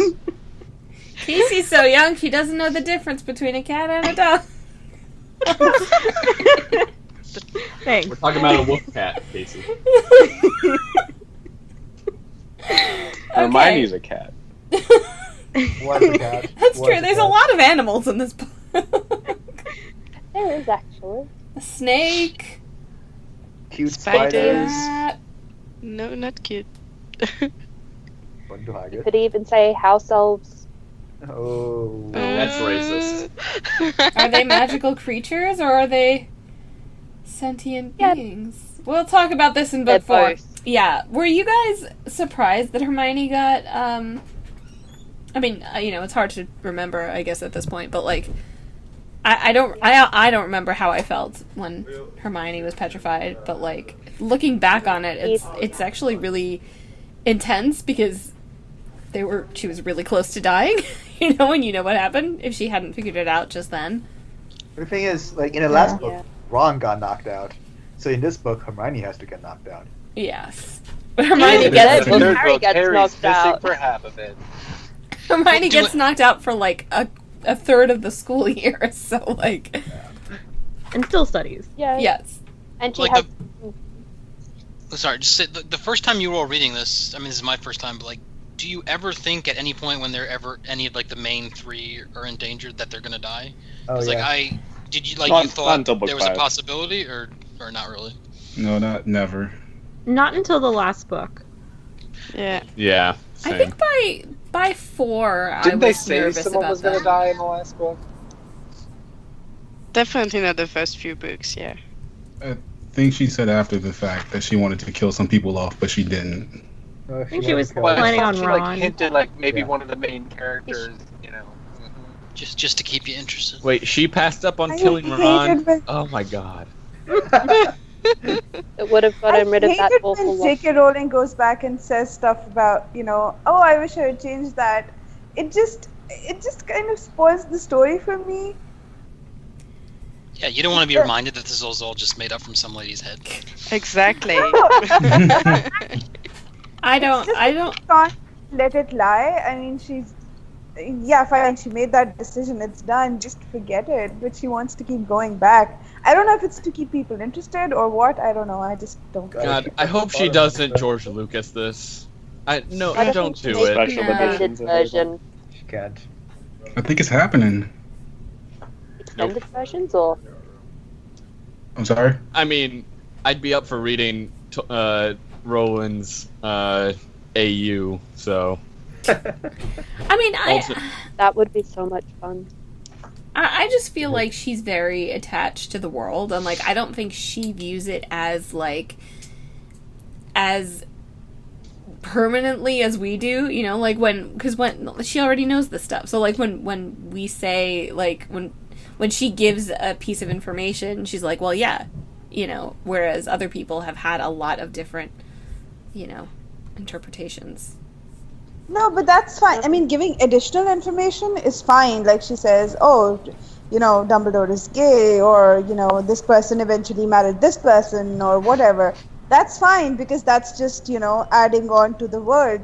But when she says, oh, I wish I'd killed that person instead of this person, or I wish this person had had a relationship, you know, if it had been Harry Hermione instead of Ron Hermione, or, I'm sorry, spoiler, but, you know, you get the point, right? That's what I don't like. Wait, what just happened? What did I just hear? Is someone gonna die? Are one of these three gonna die at some point?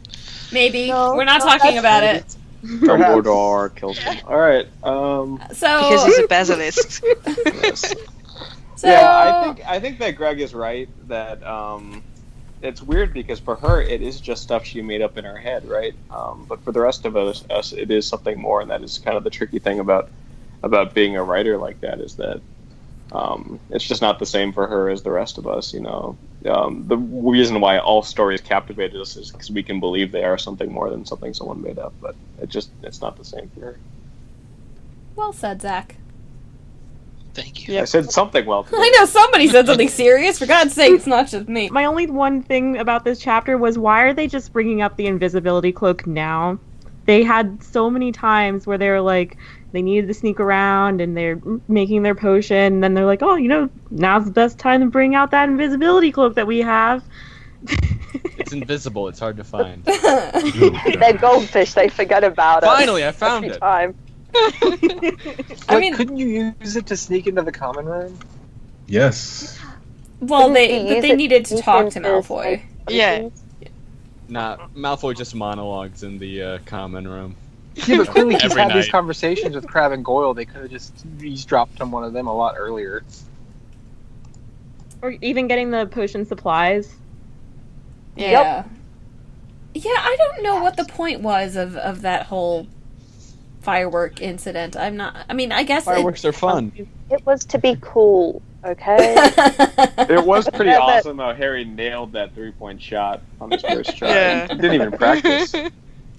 I mean, I think part of it is the importance of showing that Hermione is, you know, and she has a really good speech at some point, like, about how rules are not important when people are being hurt and potentially dying, you know. And I found that very moving. But I think that might have been the point. But other than that, I don't know. Yeah, she's a badass. Not just book smart. Oh, still not street smart though. Okay. She's a book smart badass. No, she gets street smart in the later books. But I feel like we're talking about in, like, Sansa. the first two. She gets more mature. She stops trusting people. She starts playing the Game of Thrones later on. No, you realize she's probably going to be the last Stark left after everything, so we need her to mature a lot. So. Rickon, King. Yeah. That's never going to happen. He's going to die on Skagos. Okay, anyway. Different podcast. Wild cards. Oh god. Oh my god. Is wild cards the safe word? Yes. No one else would say it. Okay, I have 2 quick points about this one.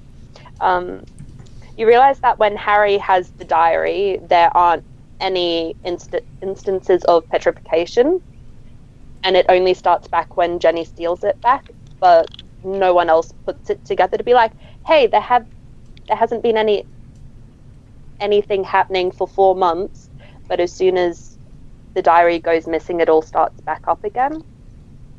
Some people. How long does Harry have the diary for? It's not 4 months, right? He only has it for says in a the few book days. it's 4 months. Really?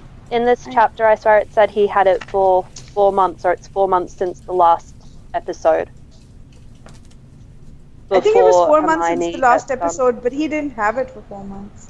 Okay, It's amazing that Nadia. Hogwarts is never sued by these Muggle parents. Can you be It should sued? be. Can you be sued in Magic World? Are those parents ever even informed that I know. I'm not sure. Yeah. Well, Molly and Arthur were, but probably no one else. Maybe Moni Myrtle's parents hate her as much. And just didn't care if she died.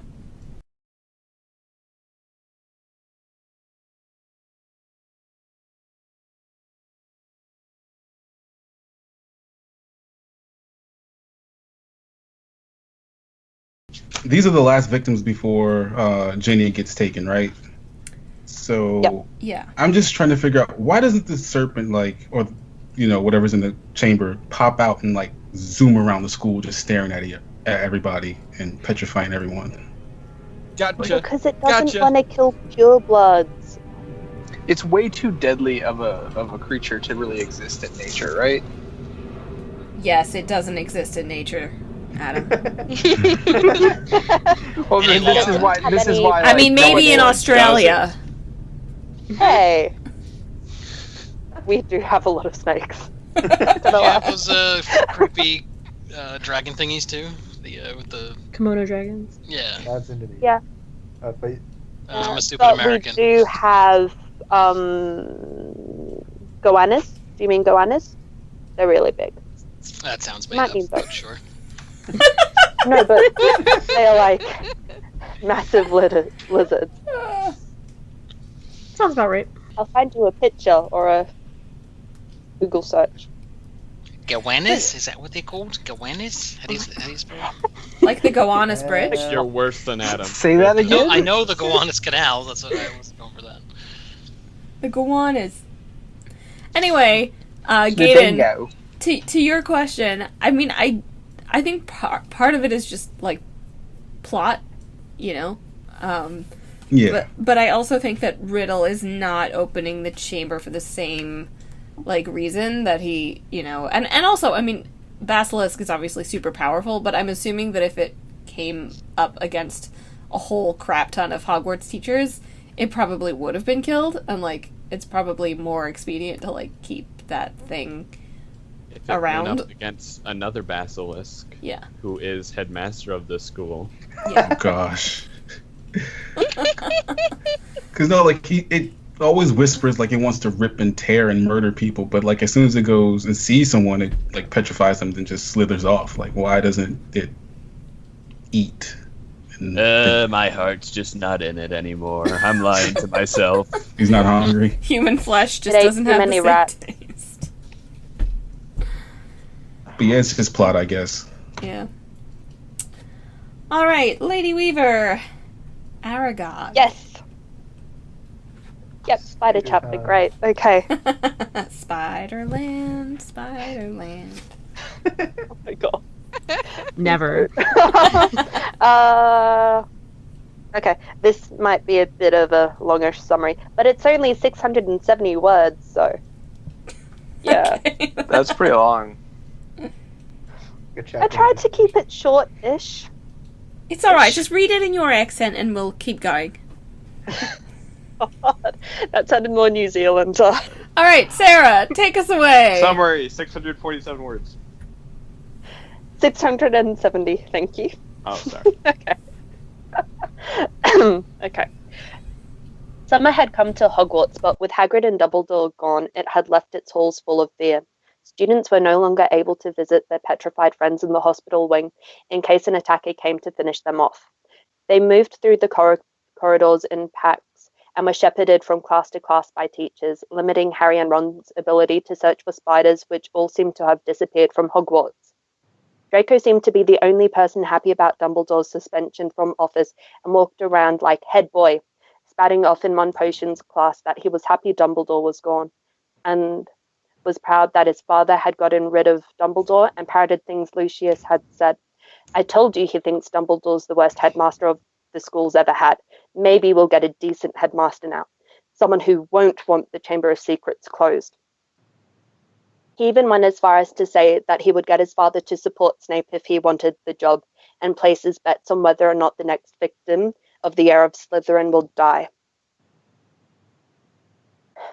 In Herbology, Ernie Macmillan finally apologizes for spreading rumors about Harry being the heir of Slytherin 2 weeks after Hermione was petrified, saying that he knew Harry would never attack Hermione, and proceeds to suspect Draco Malfoy of being the heir of Slytherin. Harry finally sees some spiders scurrying from the greenhouse to the Forbidden Forest. The next class has Gilderoy Lockheart, disgustingly cheerful that Hagrid was taken away by the Ministry, saying that the culprit has been caught and that Cornelius Fudge wouldn't have apprehended Hagrid unless he was 100% sure he was guilty. Scroll down. Okay. That night, Harry and Ron stayed up playing Exploding Snap until everyone else in the Gryffindor common room had gone to bed.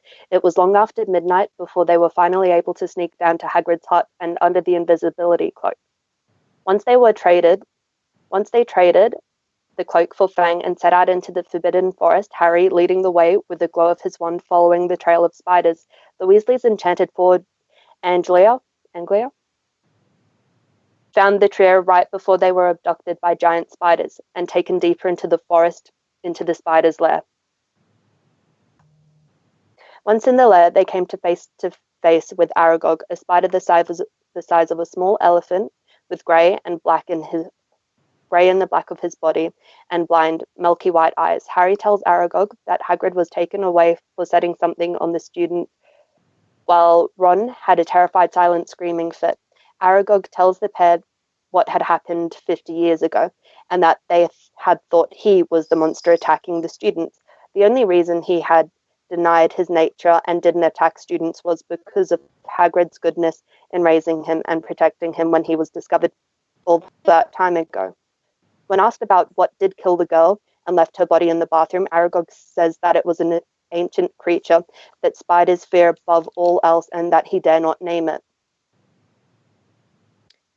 When Harry, Ron, and Fang try to leave, Aragog tells them that he might not eat human meat because of his promise to Hagrid, but his children do not have that restriction, and as Harry turns around realizing he is surrounded and he has no hope of escaping, the now wild forward Anglia appeared knocking over the would-be killer spiders, and Ron is able to pull it together long enough to follow Harry's directions and grab Fang and jump into the car. After 10 minutes of crashing through the undergrowth, the car deposits them safely at the edge of the Forbidden Forest. A terrified Fang hightails it for Hagrid's hut, and Harry and Ron manage to creep back into the Hogwarts under the invisibility cloak. While falling asleep, Harry clues in that the girl who died in the bathroom might never have left, and that she is none other than Moaning Myrtle. Done. Is it just me, or is this chapter, like, metal as fuck? Spiders. Not only the spiders, but even, like, Madame Pomfrey. It's like, oh no, you can't come in. Somebody's gonna come in and murder these people in their comas. Like, it is a pretty crazy chapter with a lot happening. Well, not really a lot, but there's two distinct parts to it that say a lot about the chapter. And yeah, I like how Ernie Macmillan takes 2 weeks to finally throw the balls to tell Harry, sorry, didn't mean to throw that much shade, but did you see Draco, by the way? Like, and Ron what's is up like, with him? well, duh. I know, I love Ron in that scene. That's very clever of you. But seriously though, props to Ron in this chapter, because, like, that's kind of heroic. Going in there. Yeah. I would never, I couldn't have done that. No. No, like, yeah, with giant spiders. He was terrified of going, and the thing that really got him to go was because he looked over at Hermione's normal seat and she wasn't there, and he's like, fine, let's go, we'll do it tonight.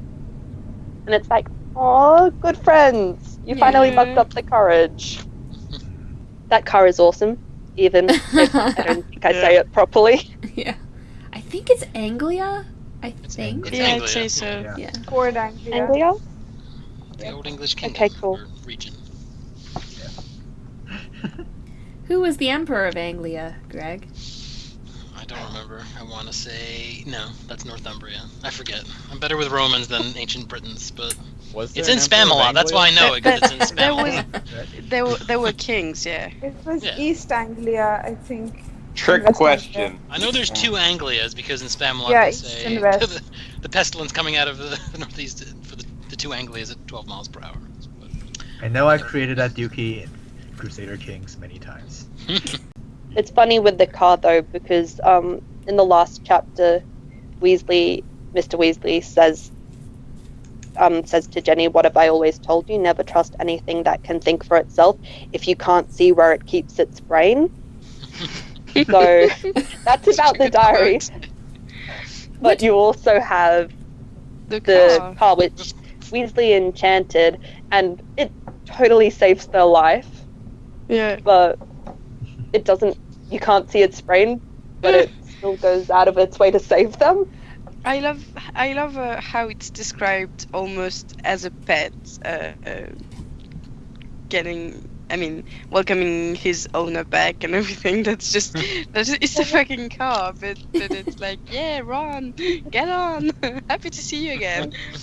No, I agree. It's so cute. Like, there's something so like innocent about the car, and the way it's like, it's like a pet that like went into the forest and is like, or like that really cheesy movie about the people who raised the lion cub and then sent it to a preserve in Christian Africa. Yeah, Christian the lion. And then like it recognizes them and like comes back and it's like a full like big lion and is like, "Hi, here's my wife," and like it's very cute. Anyway, it's real. You can look it up. See the car again, right? We'll find another car out there. They'll make a nice little family. Well, That's not how baby cars They'll are breed made. smart That's how baby cars are made.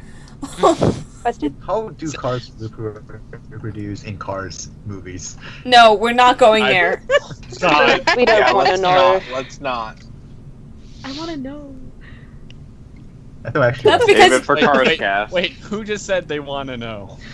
Not Casey. it was Casey because Casey was a child when the movies came out. Oh my gosh. Why don't you just watch robots and presume the same thing happens? They just build them from scratch. That was pretty. Might be safer. Yeah. Anyway, we do know how spiders reproduce because Hagrid helped out with that. Thanks. Thanks, man. Now we One- have to torch the whole damn forest. One giant spider wasn't enough. We have to get him a wife. It's like Frankenstein.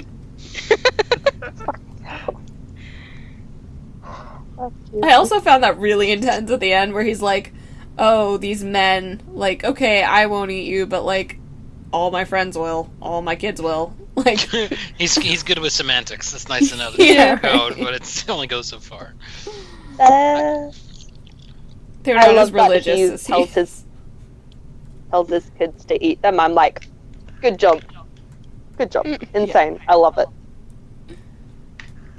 He's a family man. He's putting his kids first. Yep. Very important. Make sure the kids don't die. Yeah. This is another plot line that gets picked up in book 6.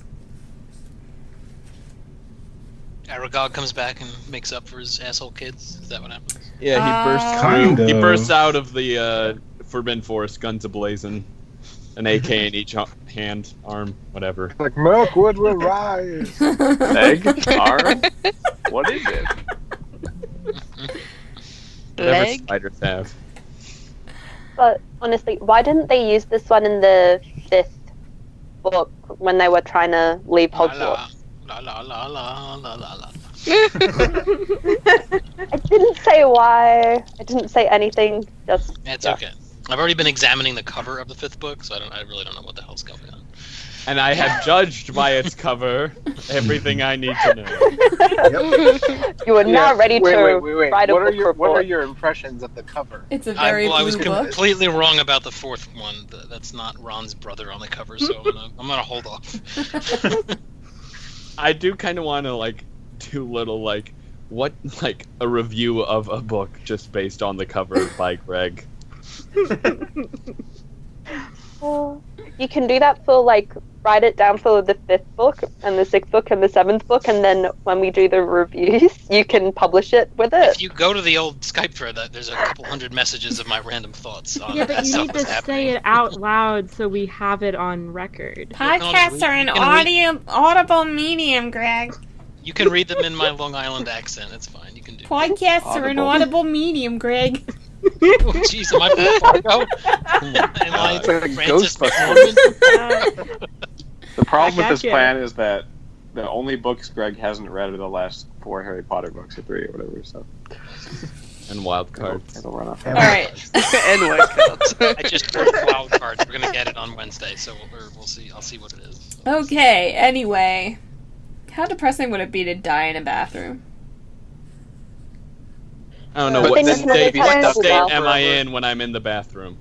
How many stars does that? Am I just washing my hands? Have I just gone in? I mean, you're crying because Olive Hornby was making fun of your glasses. Fuck Are Olive. you like she's a on? bitch. Are you But to giving die like in a the terrible bathroom- Yelp review? Die in a bathroom and then spend the rest of your afterlife in there too. That's just depressing. Yeah. I can Yeah. understand where it's coming from now. And no one comes to But- clean it because no one wants to go in your bathroom. Can I she couldn't leave take- that bathroom? Yeah, she can though, because she goes to the prefect's bathroom Oh, yeah, and she goes to Sir Nicholas's death day thing, so she can leave it. It's just she's Oh yeah, you did. She crazy and chooses wants not to to. stay there. Yeah. Yeah. I couldn't It's take not- That's her Myrtle turf, man. seriously. You gotta protect it. Because in the movie, it looked like what's her name? Superstar, like Mary Catherine Gallagher. And I kept picturing Molly Shannon as Moaning Myrtle. Oh my So I god. couldn't take her as somber as I think it was supposed to be. I'm not sure Myrtle is somber. Yeah. She's I a thought ghost. she I was mean, played she's for somber by laugh. definition. She's but, more yeah. like lachrymose than anything else. Definitely lachrymose. Go into the dictionary. Yes, certainly That- lachrymose. nope. Definitely lachrymose. 10 out of 10 for vocabulary. Okay. People You create guys Put are their me own. in an invidious position. Too late, Adam. You missed your chance. Yeah. And any, invidious we know already. any other thoughts on It's called a Aragog, callback. guys? She's also maudlin, mawkish, sentimental, bawling, and blubbering. So echo to go with any of those words. No Googling, Greg. Too late. I'm lost. That's too hard for me at 4 a.m.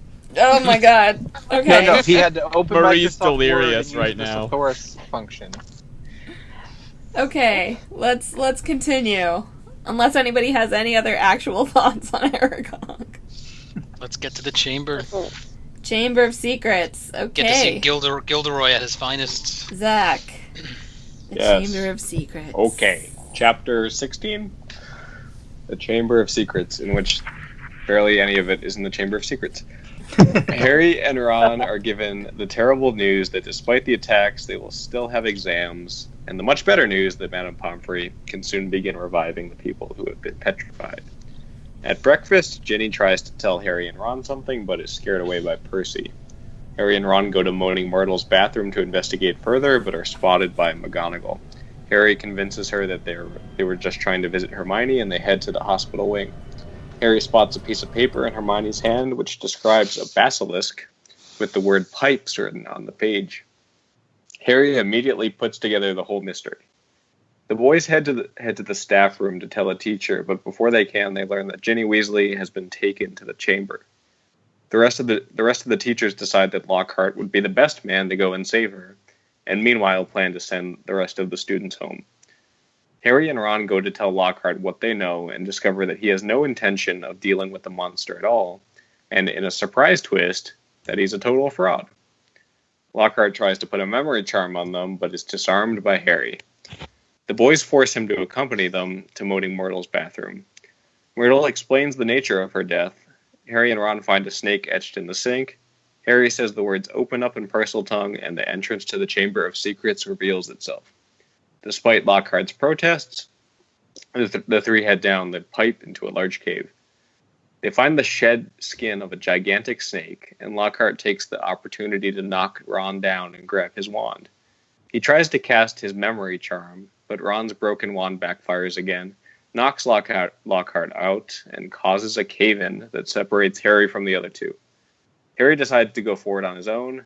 He finds and opens another snake-carved entrance and goes to confront whatever is inside. Chapter 16. Yes, Lockhart loses his mind, finally. I liked Lockhart before he lost his memory, but I loved Lockhart after he lost his memory. Yeah, Greg gets it. In all, like, the posts, like, leading up to this, everyone's been like, oh, I fucking hate Lockhart. And then Greg's like the staunch Lockhart supporter. Greg and Adam are like the Lockhart fan club. I like Lockhart. I think Lockhart is fun. Ugh. Bear in mind, everyone, that Greg, when he first met Lucius, I changed my thoughts on Lucius Lockhart, Malfoy. was like, hey, they're pretty cool. They have Can you all see me? Can you all hear me? I love the teachers' revolt against Lockhart. That they finally, like, they figure out how to turn... I mean, they know he's not going to go into the Chamber of Secrets, but, like, you know, what we were saying before, that he's, like, totally impervious to being, like, you know, having his bullshit called ever, and they finally get to do it, and it's so gratifying. Yeah. Like, but with some of the other professors, I don't know, shouldn't we send someone competent with these two kids? No, hopefully this will kill him. Forget about Ginny Weasley. She's gone already. Let's take this chance to get rid of this asshole. Weasley's got like 7 others. They're fine. Oh, God. Oh, no. But she's the only girl. Oh, shit. In several generations, you're right. Yes, kill all the Quick, boys like exchange her Ron. with Ron. Swap. I did like Lockhart's like exposition on books in general, where he says that books can be misleading, and you know, I'd take this, any famous person who's ever written a book, or you know, on their own, my books wouldn't have sold half as well if people think I didn't, if people think I'd done all those things. So I assume there was a ghostwriter involved, but he just used a memory charm for everybody. A literal ghost writer. Ghost writer. Was nearly headless Nick the entire time. I got my money on Professor Binns. He seems to know his stuff, but wouldn't have been as exciting. But he only deals in facts and not in legends. Right. No, but Binns gives the facts. Lockhart jazzes it up and spins it out of proportion. You have a. Well, that's how we got our explanation of the Chamber of Secrets, right? Was they pulled it out of Binns in his class? Mm-hmm. Actually, his name is Bones. I can't tell. Am I missing something? No, that was a called joke. him Bones in the beginning of the Thank podcast about 1 million years ago. Okay. 4 weekly episodes ago.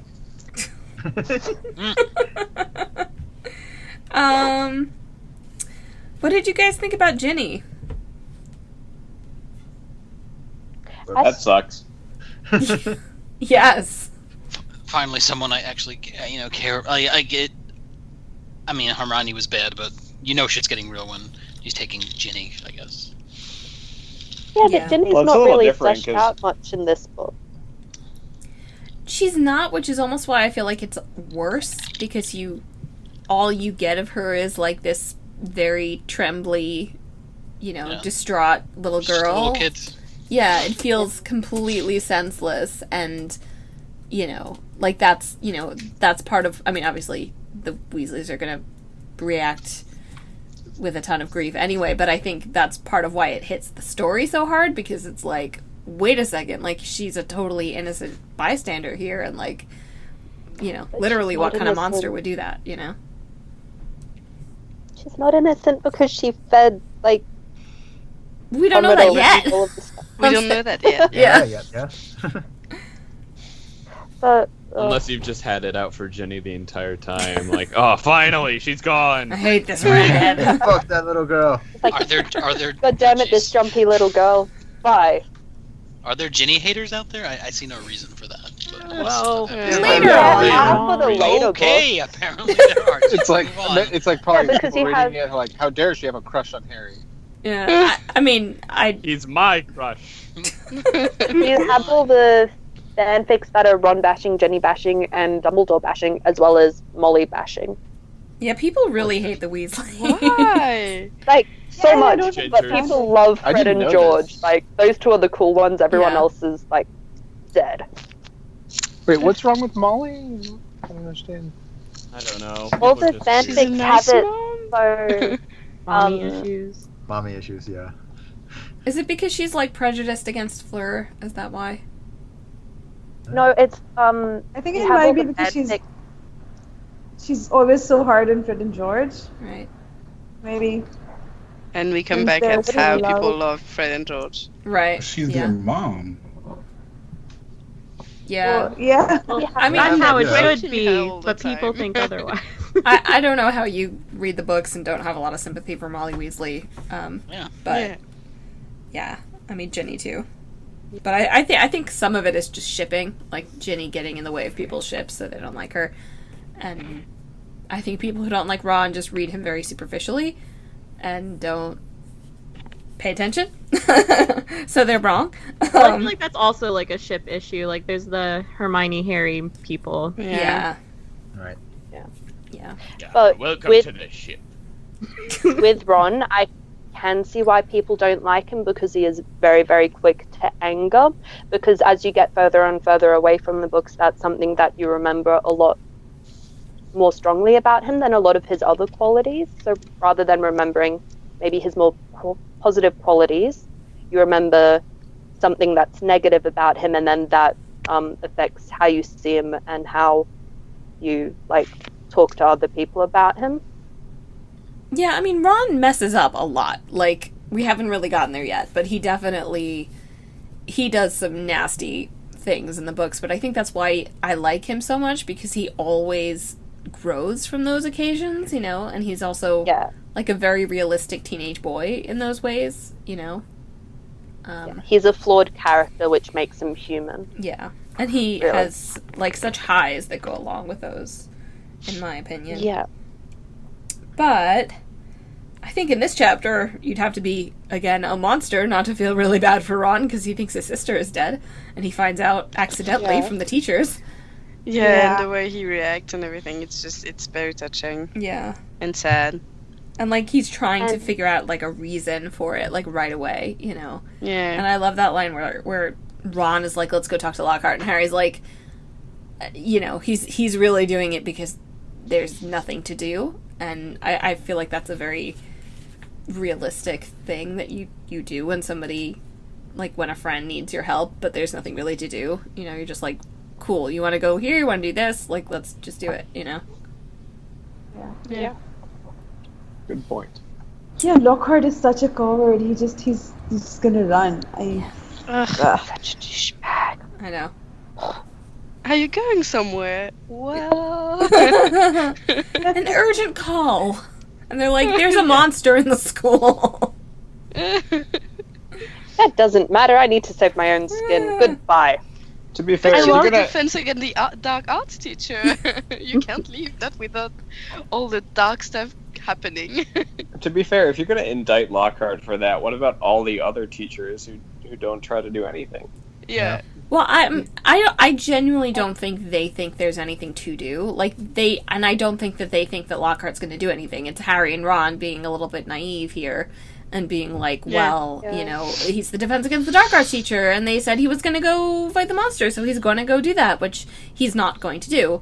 The teachers just want to get him out. And actually, I did want to note, like, this is, at least to me, the first moment where I like Snape. In, I think, he series. was like really serious about this. He was when he heard that Ginny Weasley has been taken, his reaction where he grips the back of the chair. That's really and like even along with some of the stuff that she writes in this book, you could have seen her writing like, "Oh, Snape smirked" or like whatever. But no, like he's totally like, Hogwarts is closing down, the girl was killed, like business, and throwing it back at Lockhart. So I like him in the scene. Well, isn't also the problem with the teachers, like, I think there's at one point in an earlier chapter that I wasn't here for where McGonagall was completely confused on the chamber being reopened. So I don't think that they even know, like, where the chamber is or stuff like that. Yeah. It seems weird that they don't know, but I think that's why, like, they don't act as fast as Harry and Ron do. But they really don't know because it's been shut for 50 years and then 1,000 years before that, and the only person who knew how to open it was Salazar Slytherin and then Riddle. And yeah, but the whole that's only thing... because, yeah, I'm not sure the whole thing doesn't really adds up. Like, no one is actually investigating whatever is happening. Like, I mean, it was open 50 years ago, and Dumbledore knows it wasn't Hagrid, and like no one is doing anything to understand what is doing that. I mean, like the fact that they're all petrified should give them a clue, and I don't know. I mean, it's just, well, there's all this bad stuff happening and we're going to close the school, but not trying to do anything about it. I wonder if, like, up until this point, and it could be that I'm missing something very obvious that one of the, like, maybe McGonagall says or whatever, but, like, up until this point, they weren't 100% on board with the, like, yeah, it's the Chamber of Secrets, the Heir of Slytherin, the whole thing. Like, if they think it was Hagrid 50 years ago, then they might just think it's somebody else being like, you know, hey, snuck a monster into the school and crap is happening, and, you know, but not connect it to, like, that legend. But, like, even if they think that it's only someone having a monster somewhere, like, just investigate it. Like, people keep being attacked, and they're like, oh no, that's bad. But like, they had more of a response when the troll entered the castle than when they had the whatever it is attacking the students now. Like, yeah, that's true. And like Dumbledore says, like it's not he knows who opened it, but he doesn't know how they opened it. So I guess he knows that it's Riddle again, but he doesn't know. I guess I don't know why he's not sharing that information with McGonagall, because he doesn't say so. Dumbledore doesn't care. Like, Dumbledore he really doesn't care at all. He's going to Dumbledore. Dumbledore is very much like J.K. Rowling in that everything that happens in these books is for Harry's benefit, and like it really doesn't matter who else gets in the way. Yeah, the plot sort relies of on a for lot Harry's of benefit, sort of. Yeah. But anyway, as we move on into the chapter, I really am just so confused at... I mean, I have to just mentally decide that, like, this pipe has been there for a really long time and somehow got connected accidentally to the Chamber of Secrets and then accidentally got connected to... but then, of course, the tap is deliberately connected to the Chamber of Secrets, so it really doesn't make any sense. It doesn't make any sense. That they had indoor plumbing 1,000 years ago. Yes, exactly. Yes. Yeah. So Anna, you will handle building the Great Hall. Salazar, just do the plumbing. I'll take this one bathroom. I'm going to make a chamber because of this. And you know that's exactly what he sounded like. Yeah. He was like, I'll be in my man cave. Goes into girl's bathroom to access it. Creep. Who says it was a girl's bathroom back then? It could have been a boy's bathroom. True. That's true. And then I like to think it was always a relabeled. girl's bathroom, and he was just a creep. Or he's just like, I'm going to use the bathroom. Secretly goes down to his secret chamber. They'll never suspect anything. I mean, but is it possible that, like, Riddle, like, not necessarily, like, built, like, maybe Riddle figured out how to access, like, you know? I don't know. Let like, me poke a hole in that before you get any further. Okay. Morning Merchants, that tap has never worked. Well, yeah, but she says never, like... Yeah, but Tom Riddle says it took me 5 or 6 years, whatever, to find this, to find the Chamber of Secrets, and he wouldn't have had the time to build a sink and whatever. Yeah. To connect the chamber. Right? Yeah, it doesn't make sense. If only plumbing was a viable job in magical world, Tom Riddle would have just been a plumber. Secret of Dark Lord. All right. So on that note, shall we meet Tom Riddle, Sure. the heir of Slytherin? I hope he has a cool way of reforming his name. Thank you for that contribution, Paul. I'm here to help. You can't even get through that with a straight face. I'm sorry, Greg. The first two words are true. In chat, I can't. Casey, the heir of Slytherin. Alright. So I wrote this half on the train and then I shortened it and it's really choppy, so I'm sorry in advance. So after leaving behind Ron and Lockhart, Harry began to tiptoe through the chamber, watching out for the basilisk and scanning for Ginny, wand in hand. He finds a lifeless and cold Ginny beneath a large statue of what I think is Salazar Slytherin, right? Guys? Yes. Okay. His face is described as monkeyish. Yeah, they don't confirm it though. He's ugly, so you can tell why. He's ugly, so he's evil. Yep. Like every other description. Good plot device. Alright, as he tries to wake her, ghost of Tom Marvolo Riddle's past, or is it, tells Harry she will not wake. Harry, confused, asks Tom if he is a ghost, to which Riddle replies that he is a memory. Riddle recounts Ginny's experience with the diary, telling him how Ginny would turn to him for understanding and to escape from her teasing brothers, and hoping that Harry liked her. Tom Riddle grew bored of listening to Ginny pour out her soul to him, so he in turn poured his soul into her. A possessed Ginny opened the Chamber of Secrets and sent the basilisk to petrify the students. Ginny has no memory of these events, but started to notice that she was losing time and started to worry that she was the one killing everybody. Ginny tried to get rid of it, but the diary landed in Harry's hands. Tom also reveals that he falsely accused Hagrid of opening the chamber 50 years ago. And he also reveals that his target has been Harry the whole time and that he is Voldemort. And that Tom Marvolo Riddle is an anagram for I am Lord Voldemort. Because we need the I am in there. That's one of those things that's really cool when you're 12. Yeah. Yeah. Whoa! Blows your mind. Oh, the moon. I cannot remember how they did that in French. I'm gonna look it up. Sweet. Wait.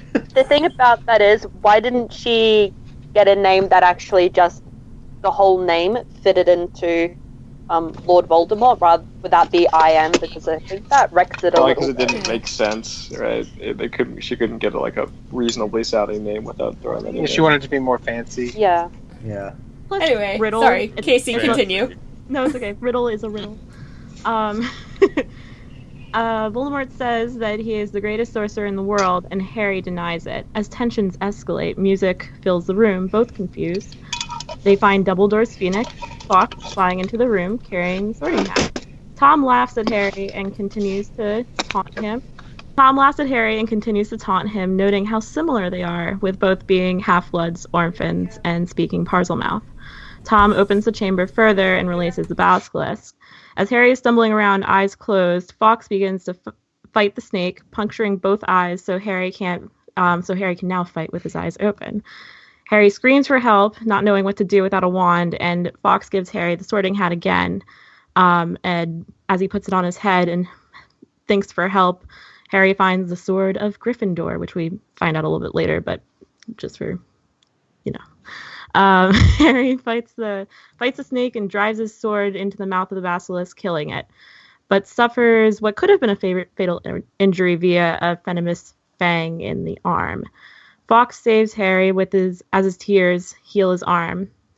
Without thinking, Harry dives and plunges the basilisks fang into Riddle's diary, which kills Riddle's ghost and diary entirely. Ginny begins to wake and starts sobbing as she sees Harry in the aftermath of the battle. He tells her everything is okay, and she reunites with Ron. Then for some comic relief, Ron explains that Lockhart has lost all his memory since the memory charm backfired on him. And at the end of the chapter, all children are safe, and Myrtle has a growing crush on Harry. Yay! Yay. Yay. The romance that was never to be. Again, though, like, I really like. I mean, I know that he's monologuing shamelessly, in this chapter, like really shamelessly, and I get that, but I still really like the way that she writes Riddle with, like, the making fun of Ginny and like the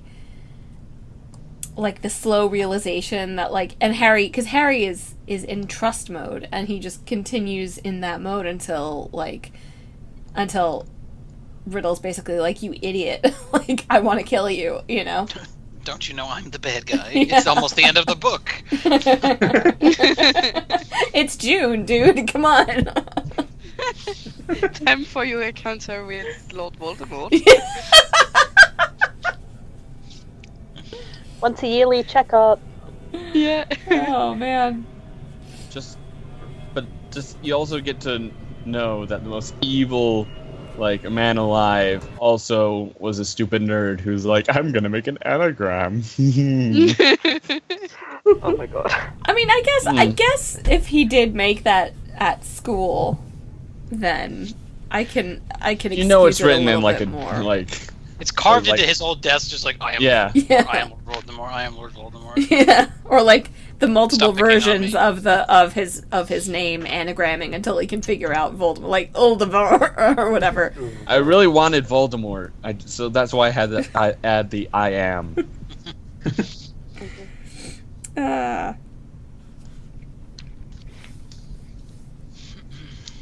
So we had like two. Oh no, you can go. I'm sorry. It's like he had like two plans then. One was to unleash the serpent to get the school closed, and one was to come back to life somehow. Or were they tied together? Can he come back to life, like, just by absorbing Ginny's soul? I mean, he's... Apparently. Well, it would have helped him. It's just like so close to Shut death, right? your ears. I can Because shut remember, my mouth easier than my ears, but okay. but just Somebody like types when I can go. spoiler for a second. But with the book, it is definitely a Horcrux, and then it could actually be calling to the bit of Voldemort in Harry, and it could also be a byproduct of what Voldemort at that time wanted to do, which is to like get rid of all the Muggleborns in the school. Yeah, I mean, I think also he wants to have... He wants Harry to die. I think... I don't necessarily know that, like, Memory Riddle could have come back to life right there, you know, and, like, been Voldemort, but I think that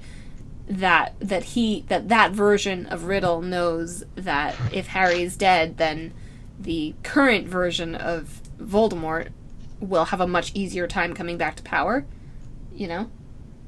Yeah. It's kind of a weird, like, time paradox anyway. I don't know. What do you guys feel about the fight? And I personally, I like how so much of it is slapdash and accidental, and like, Yeah. Harry really only surviving. Because like the first book is really like, oh, we're using our guts and our pluck to like make it through this, you know, obstacle course of magic, you know. And this is really like there's clues and stuff that she's laid before, obviously, but like Harry is, and he knows that he is just going on sheer dumb luck here, and I kind of like that. Like the reason he almost dies is because he like sticks his arm too high up into the snake, you know, like, and his arm gets stabbed. He doesn't even get bitten by the thing, you know. Yeah. I think I would have liked it more if he would have followed Dumbledore's advice and went looking for, you know, the Phoenix himself, rather than just get plot gift after plot gift after plot gift. That's true. He does get a lot of, yeah. But I think it's really cool how this is kind of one of the first times we get the like Slytherin versus Gryffindor house. Like we get their mementos. We get like the snake versus the griffin, or you know, fox. So it's kind of cool. I thought it was really fun when I first read it. Yeah, no, that's a good point. Also, like the symbology is the symbolism, whatever, is definitely at play here, and I think that's kind of. I mean, like the reason it's a snake is because of that, because it's supposed to be Slytherin. It's not, it doesn't really matter what kind of creature it is other than, but I mean, I also like the fact that, the whole book has been about this monster, but in the end it's a tiny little book, that ultimately ends up having far more significance than even we think right here, I wonder what would have happened if, like, Harry tried to command the snake, the basilisk himself. Would it have been confused? Yeah, since... Oh, wait, I was about to give a spoiler, sorry. God help me, Nadia. If you do it, I'll be offended. No, but Greg, I expect it from these other fools, but not from you. This book really is, like, the other half of the sixth book. It's kind of funny. Yeah, okay, so I'll be on the sixth book soon, so yeah. Way before this is edited, so we can next episode. I'll show you. I'll edit it really fast. No, I am trying to finish all 7 by July, so I can do our trivia without like being super, careful. Yeah. Offended. It's the 10-year anniversary of book 7. I can't even. You look at the next question. It's funny because you guys all gave me those questions last year, and I read them. And even though I read them and I got the I don't remember them, and I'm not looking at them, but I know I heard things and found out things. But when you're not actually paying attention to it, it doesn't stick. So I was thinking that it would be funny. I'm still gotta find out what a Horcrux is. I was thinking that it would have been funny if the Sorting Hat had actually knocked Harry out with that sword. Yeah. That's kind of a stupid way to save someone. Like, just throw a sword on his head. Yeah. Again, Hunger Games. Yeah. Also, you can't do it with a concussion. You don't deserve to survive.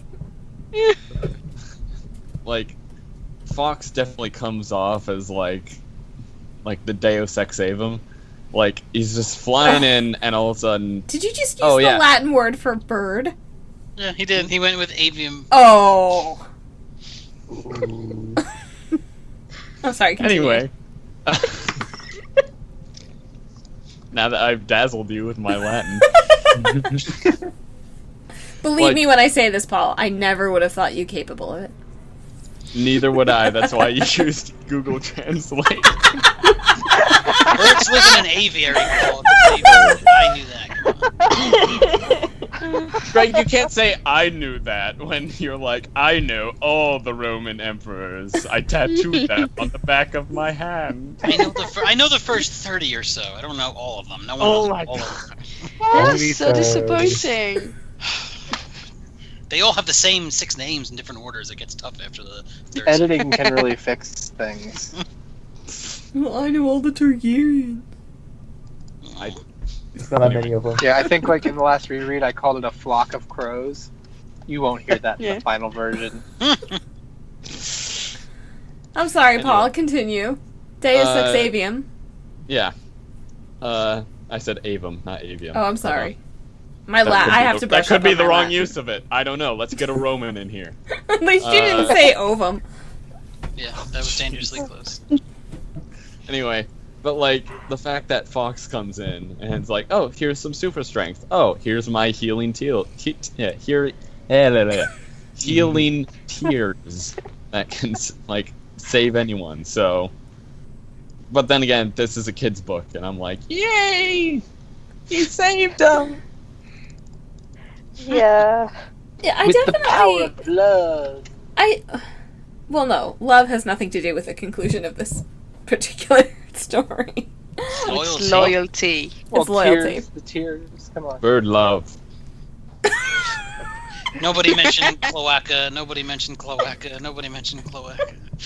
Oh, It's God. too late. I played. You've done it Powerful yourself.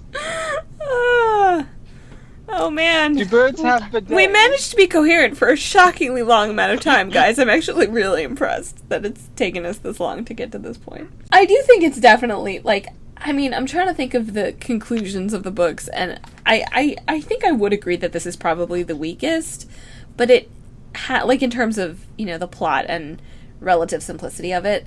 But, like, I do remember finding it incredibly gripping when I was, again, like, a kid. And, like, we kind of feel Harry, like, dying in this book, you know? And, like, you know, the twist of Riddle. Like, I don't know. It worked very well for me at that point. He does actually get a wound in this book, even though it, like, heals immediately. And then he gets magic tears to cry them away. He could have said, "Can I just make it better?" But he didn't. Yep. But yeah, this book, like, as a child, it was terrifying, like absolutely terrifying to read. No wonder why I don't like snakes and spiders. But it was really scary to read this one. But like going back through it, I'm like, oh, this is so campy. Actually, like it's. I don't. It is really think interesting the end of to me. Sorry, keep going. Aged as well as as it could have. There you go. Yeah, it's interesting to me how when I did read these books when I was a kid, all of this did feel so much more tense and drawn out. Like it was like this long, serious thing that was going for a long time. But when I read them now, it feels like it all ends so fast. I felt that way for the first book, where it feels like that whole sequence with Voldemort ends in like 5 pages. It seems, and it feels the same way here. It's interesting. It's like I don't know if it's the book not aging well or like it just wasn't meant for me or something. I'm not sure, but it's definitely different. It was for 11, 12-year-olds. There's only so much you can read. Yeah, and those first 2 books are tiny. Yeah, and they're not meant to be long. I think also, you know, like, she does pack some... I don't know, it's hard for me to judge how scary it is now, because, again, like, obviously I'm an adult. I'm grown up. But, they're also, like, I'm so familiar with what happened that I don't know if it would be as powerful. But, like, I would say that they are the scariest points of the book, you know, in the last one when Harry's confronting Voldemort, and in this one when, and, you know, Quirrell's getting his face burned off, and in this one, you know, with Harry fighting the snake and almost dying, and, you know, it seems like Ginny is dead, and blah, blah, blah.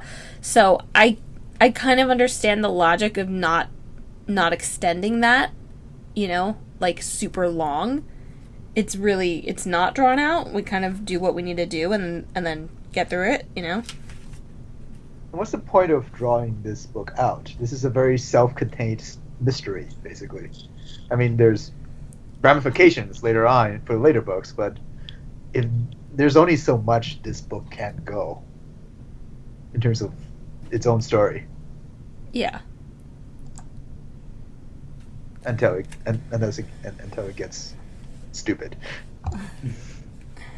On that note, shall we proceed to the final chapter? Sure. Unless anyone has anything else you want to say about Tom Riddle, because we're not going to meet him again for, well, some time. I like him. Me too. I feel really bad about that, but I like him. Yeah, I like him. He's so charismatic He's so to read. dreamy. It's good to like the Yeah, bad he guys. is. The guy who played him in the movies as a kid was pretty good looking. Oh yeah. Like, Very charismatic. He wasn't bad. Riddle me this. And then it goes straight to Lucius. And then, nope. I don't know. I really liked Kenneth Branagh as Gilderoy Lockhart. Me too. Yeah, this is probably the worst part of the book because they do my boy Gilderoy wrong. Adam, stop talking from the street. What is it with the grown men on this podcast really liking Gilderoy Lockhart? It's a good really subversion of the Lockharts trope. in secret? Secretly, we all wish we could forget. Greg didn't really start that bookshop. He just obliviated the guy who did.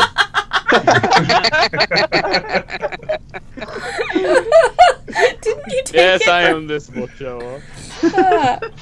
I've read all these books. I know all of the Roman emperors.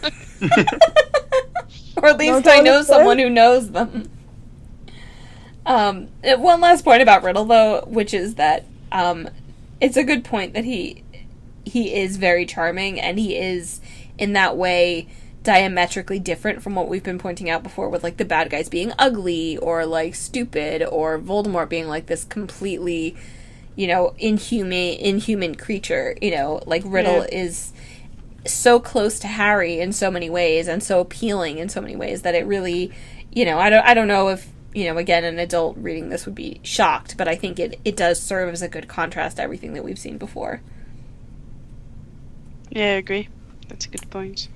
And I think that one of the reasons why I really like book 2 is because it sets up a lot of things for the future, and including the villain, and like we get in the first book that there is a Voldemort, and we get that how Harry died, I guess, and that all that set up. But in this one, we really get Voldemort's backstory, and that he was a kid, and that he was a student, and we get more of that later on, but this is the start of a lot more detailed insight in past events. Mm-hmm.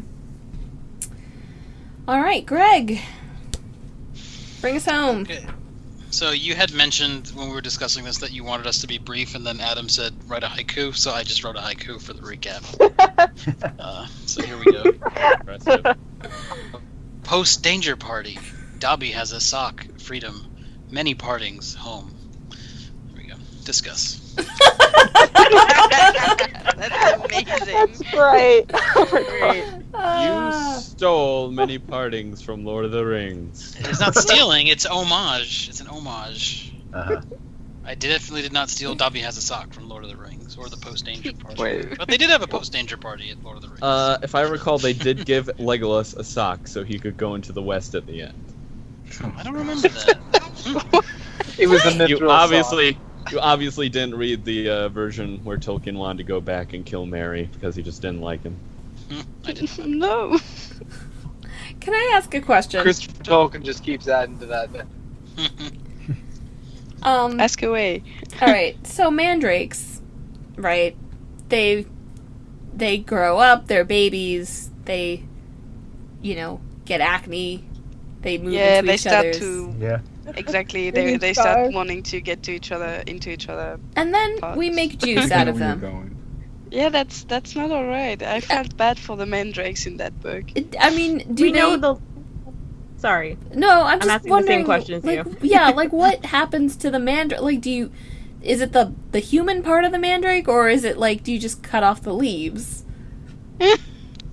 You put them in a grinder, and then they really start screaming. Yeah. How do they reproduce? And stewed them. They're plants. They're plants. Seeds. Apparently, they jump into other mandrake spots.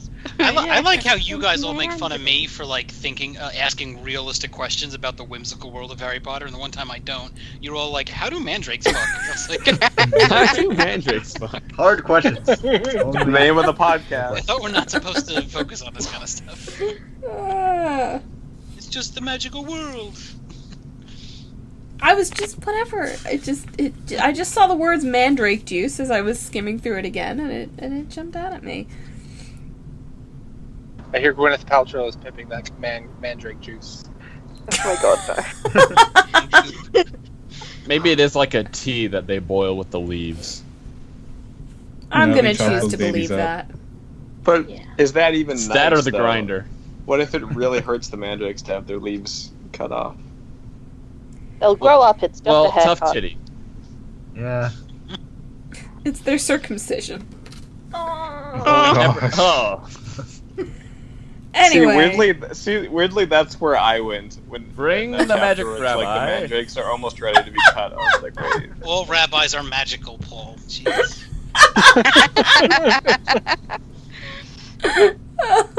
Okay. So Dobby gets a sock. Dobby gets a sock, which really, I feel like that's a real loophole right there. Loophole. The whole freaking rule is the stupidest rule ever. Okay, but it's a rule.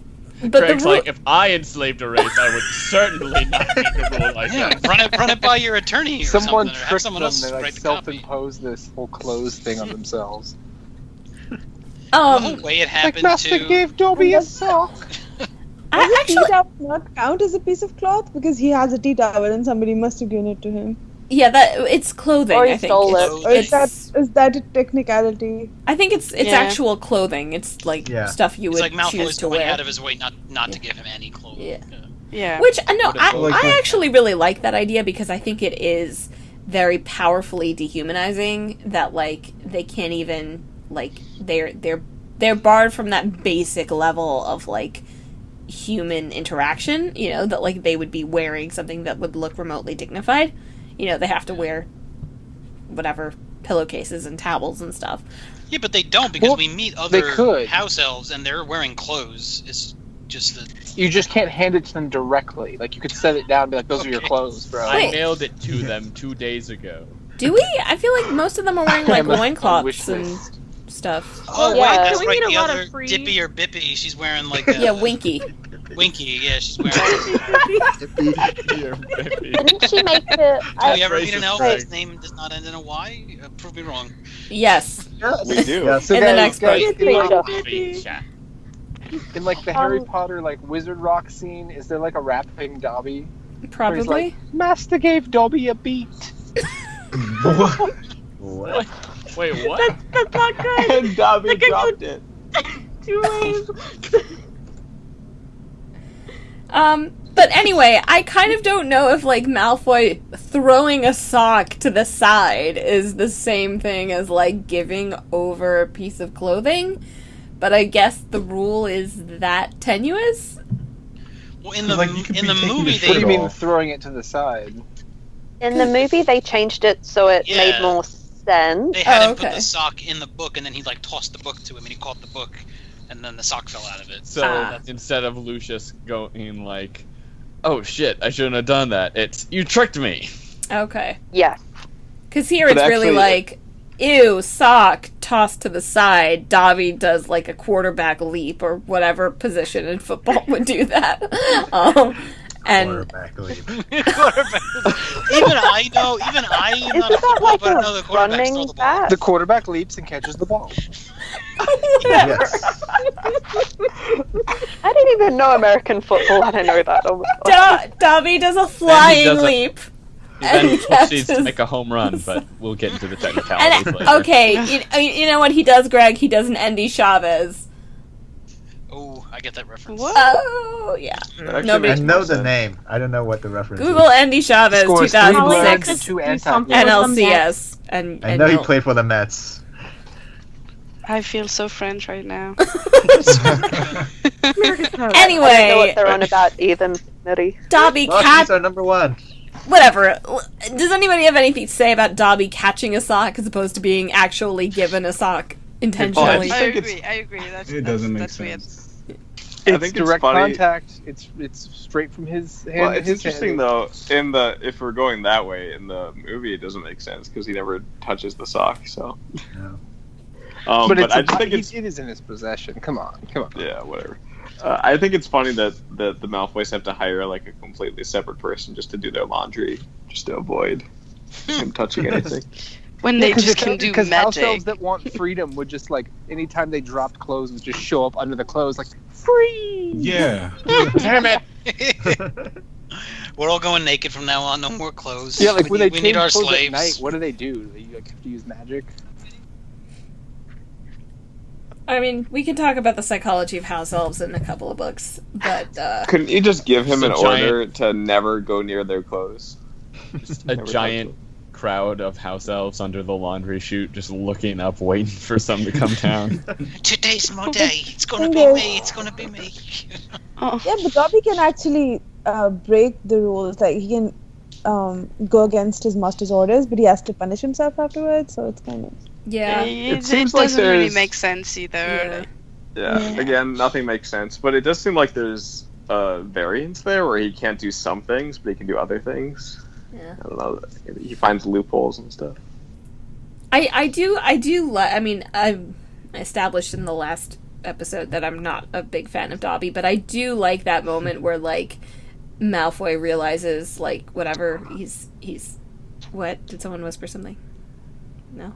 No, I yawned. You are and just muted crazy. Myself, I am sorry. so crazy. Okay, anyway. Where Malfoy, like, has that moment of, like, oh, crap, you know, come along, Dobby, and Dobby's like, fuck no, like, with the finger and like, you know, and Malfoy knows how powerful Dobby actually is, and I enjoy that moment of retribution. When he said the finger, I just pictured Dobby just flipping Malfoy off. Okay, does anyone have any thoughts on, you know, Ginny's resolution? Actually, let's talk about Dumbledore and Harry's conversation. Yeah. Because they have their How yearly could we do that without check-in. being spoilery for the last book? Or, you know, Don't do it. Don't spoil. See if you can. I mean, it's not. It's just, you know, he gives the abbreviated version of what he's going to give later on in the next one. It seemed, and he says later on that it's not the right time to do it when Harry is that young at 12. And I mean, you know, it's like to keep the books going, I guess. Like if you reveal it all in book 2, like, you know, what are we going to do for like wanting the next couple of books? Like, so, you know. It's weird because he tells them in the first book. Or we can just ask what Greg thinks of, you know, that conversation. What he got out of it. Yeah, Greg, what did you think? What, when he was just saying why he was put in Gryffindor and everything like that, or? Yeah. Of how he shared certain stuff with Voldemort. Certain qualities.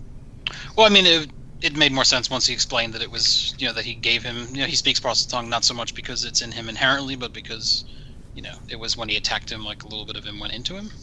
But I assume at some point they're going to be just related, like his uncle or something, but I don't know. No, so you didn't pick up that Dumbledore's a basilisk. Okay. No, I did. I also missed the first hour of this podcast, so I did miss Spoilers! Zach. Sorry, I couldn't help myself. But I very rarely, you know, it's like the first time reading Song of Ice and Fire, I didn't pick up on anything. I'm just so caught up in the plot. And then if I pass through again, I'm sure in hindsight a lot of this. I'm not sure there's much to pick up from Greg, that talk when you haven't read the next books. Oh yeah, I mean, that's true. It's just like you said, this yearly Dumbledore Harry talk where he's being mysterious and he doesn't explain anything really, and you're like, well, okay. I mean, I would say I feel like this is the only year that it's kind of it's definitely a hand of the author, you know, like they don't really need to talk here, you know. They do need to talk at the end of last year and at you know, first year, and then third year they don't really have a powwow. It's more just like, right, wink. Yeah. And then fourth and fifth year there's very good reasons reasons why they discuss the things that they discuss. Yeah. So I guess just like Greg, opinions, like spoiler wise, on a scale of 1 to 10, how likely do you think it is that you're going to find out about Hermione's twin sister? I cannot tell if you're joking. Wait, was there a reference to a twin sister? Did I miss that? I can't tell if you're making fun of it. Yes. He's just being a troll. Oh. She has a mustache though, because she's evil. Or it's a goatee. It's a goatee because she's evil.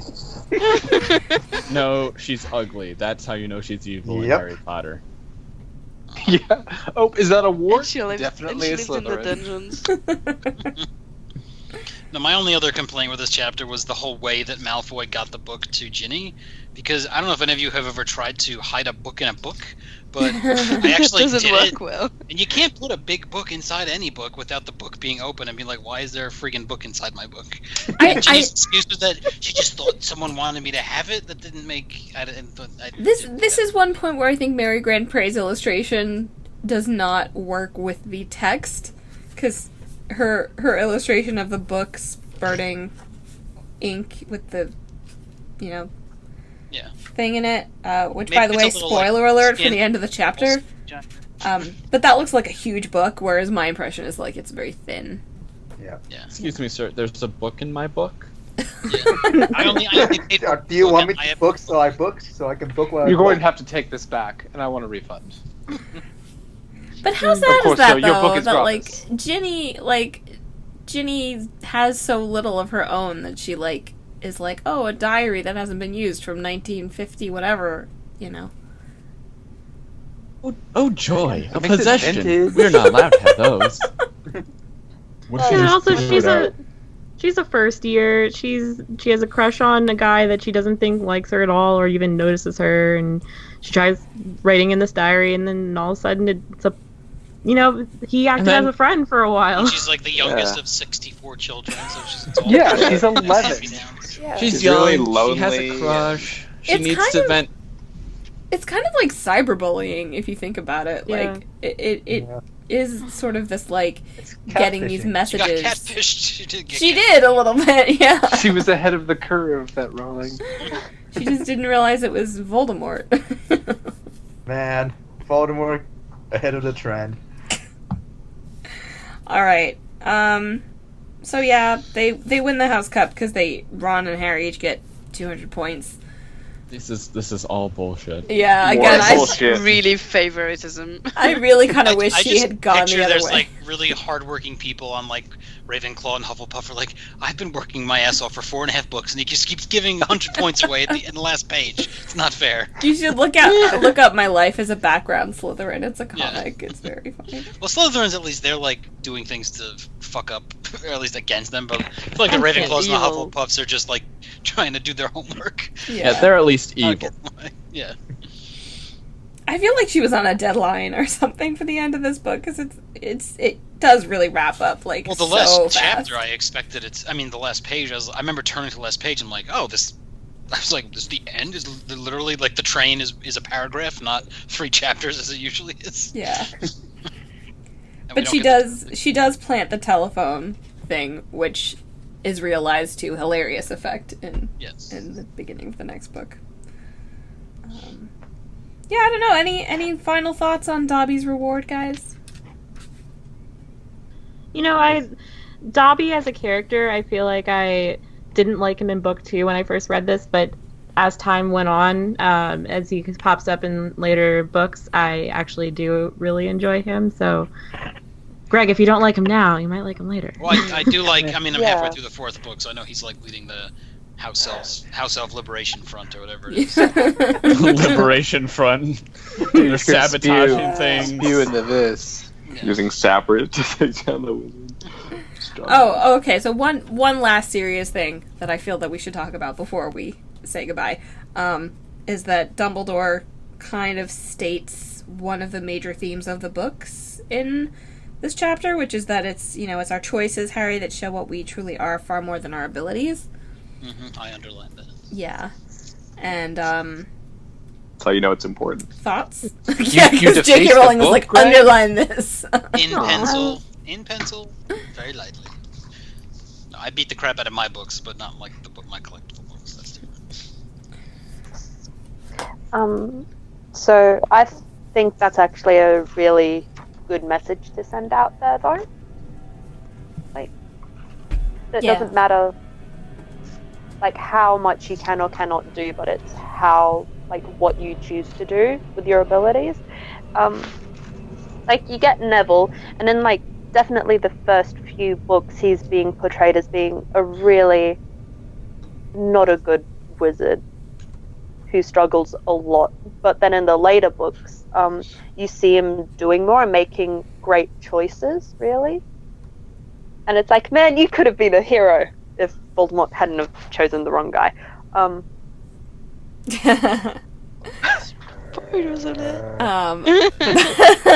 but I think that's actually nothing. Horcrux. What cut?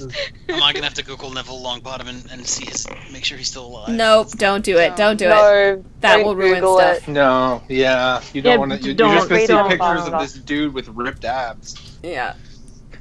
What's wrong with that?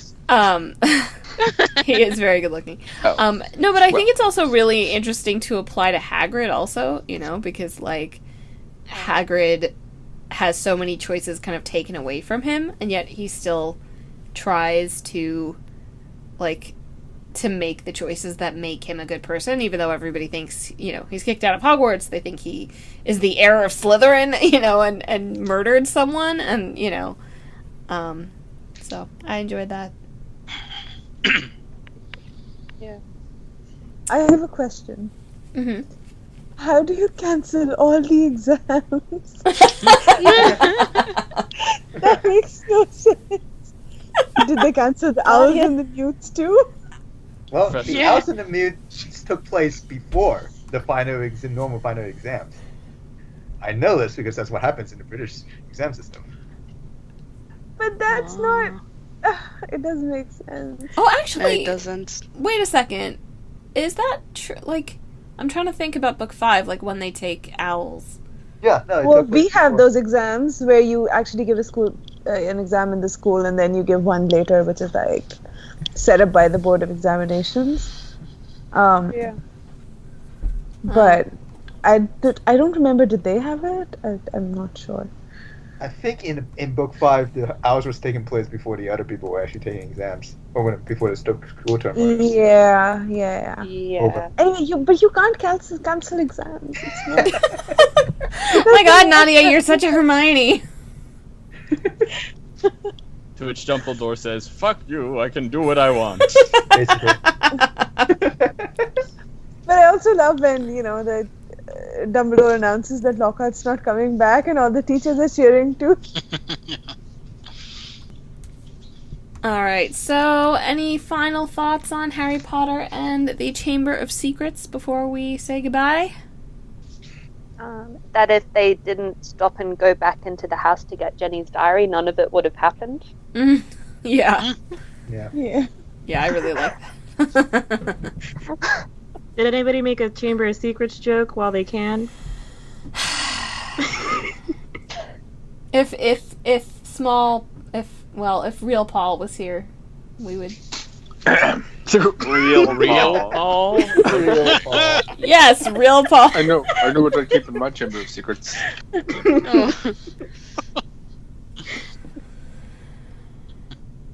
Okay, so. Knockoff Paul. Alright, thank you for listening to this obviously very long episode of the Vassals of Kingsgrave. You can find us online at vokpodcast.wordpress.com. You can find us on YouTube at VOK Podcast. We are on Twitter. We are on Instagram. We are on Facebook. We are on Grindr and no one's on Grindr anymore. TripAdvisor and Yelp. Hey guys, I'm here. Where'd everybody go? LinkedIn. Oh my gosh, definitely join our network on LinkedIn.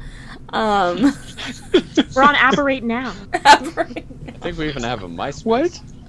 Oh shit! Why do we have a MySpace? Just me and Tom hanging out. Dark times. Started day one. And yeah, what else? Thripbook, and I don't know. That's it. Joint That's all I can account come on up World with. of Warcraft. Post your pins to our Pinterest board. It's all older Neville Longbottom pictures. We're not on Snapchat though. If we're gonna be on Snapchat, it's gonna have to be the young kids who are gonna put us on Snapchat because a lot of us are too old. Instagram's kind of taken over that. Oh, is Instagram what the cool kids use now? Because I was told that all the little kids were on Snapchat. But it was Instagram, then Snapchat. Is it back to Instagram now? I can't keep up. What are you talking about, you crazy idiots? My lord! Get off. Graham crackers. I love graham crackers. Whatever happened to Western Union telegrams? In my day, Snapchats were for discreet sexting. I would ask what podcasts we have coming up, but given my track record, those will be long published by the time this goes join up. us next week for the 6th Dragoncast episode. Yeah. Yeah. We're just about to finish up with Game of Thrones Season 7. That was crazy. This is an 8-week series. This podcast will be. Yeah. All right. I'm going to end this, and then I want to ask you guys a question about Prisoner of Azkaban. Okay. So. Get out, Greg. Bye, everyone. I've read that one. Bye. Bye. Bye. See you next week. It never ends.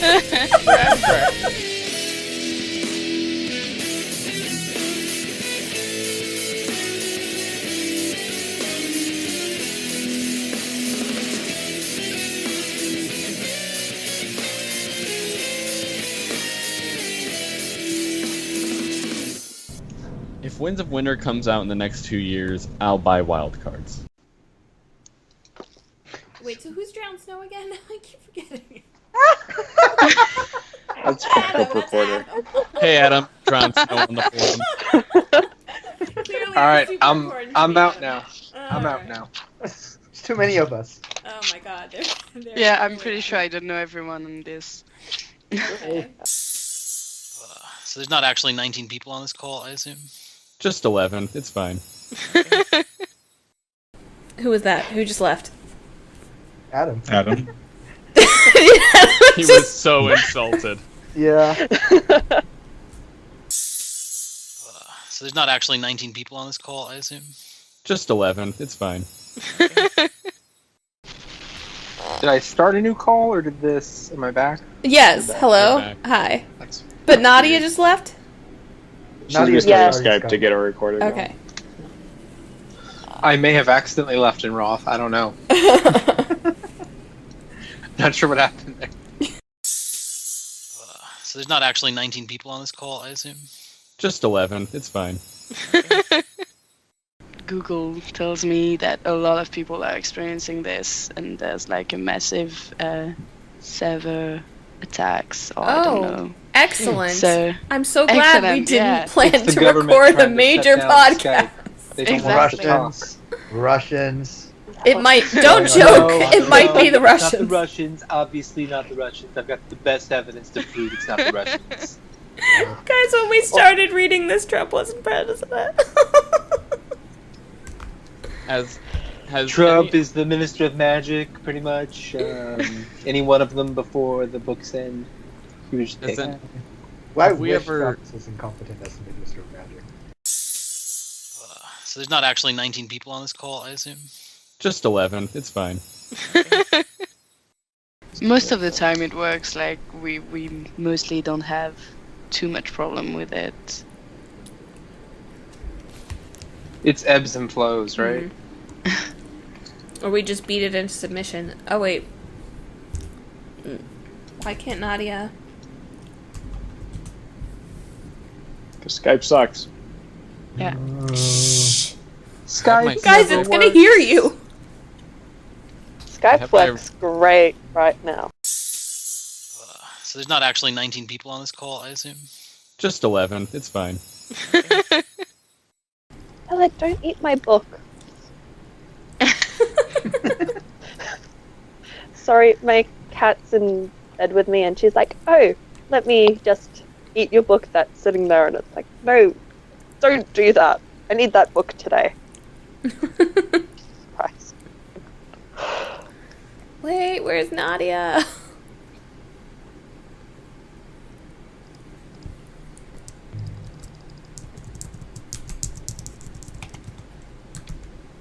My own book is virtual today, as I only own them in French, and I figured doing a recap is already work if I had to if I have to translate at the same time.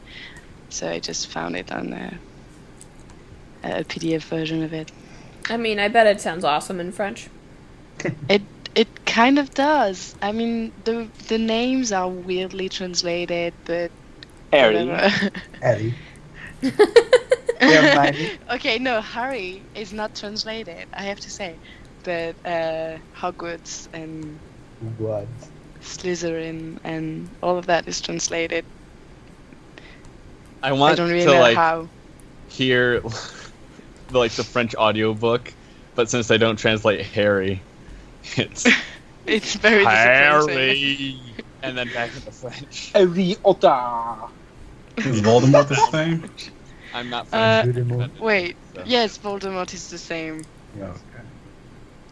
except A we little don't on the pronounce the nose. T at the end because we don't pronounce it in French.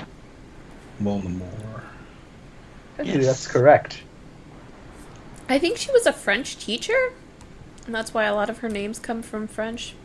I think. No. No. It was Portuguese. Hello? Nadia? Yeah. Nadia! So there's not actually 19 people on this call, I assume? Just 11, it's fine. But I'm writing my summary, so.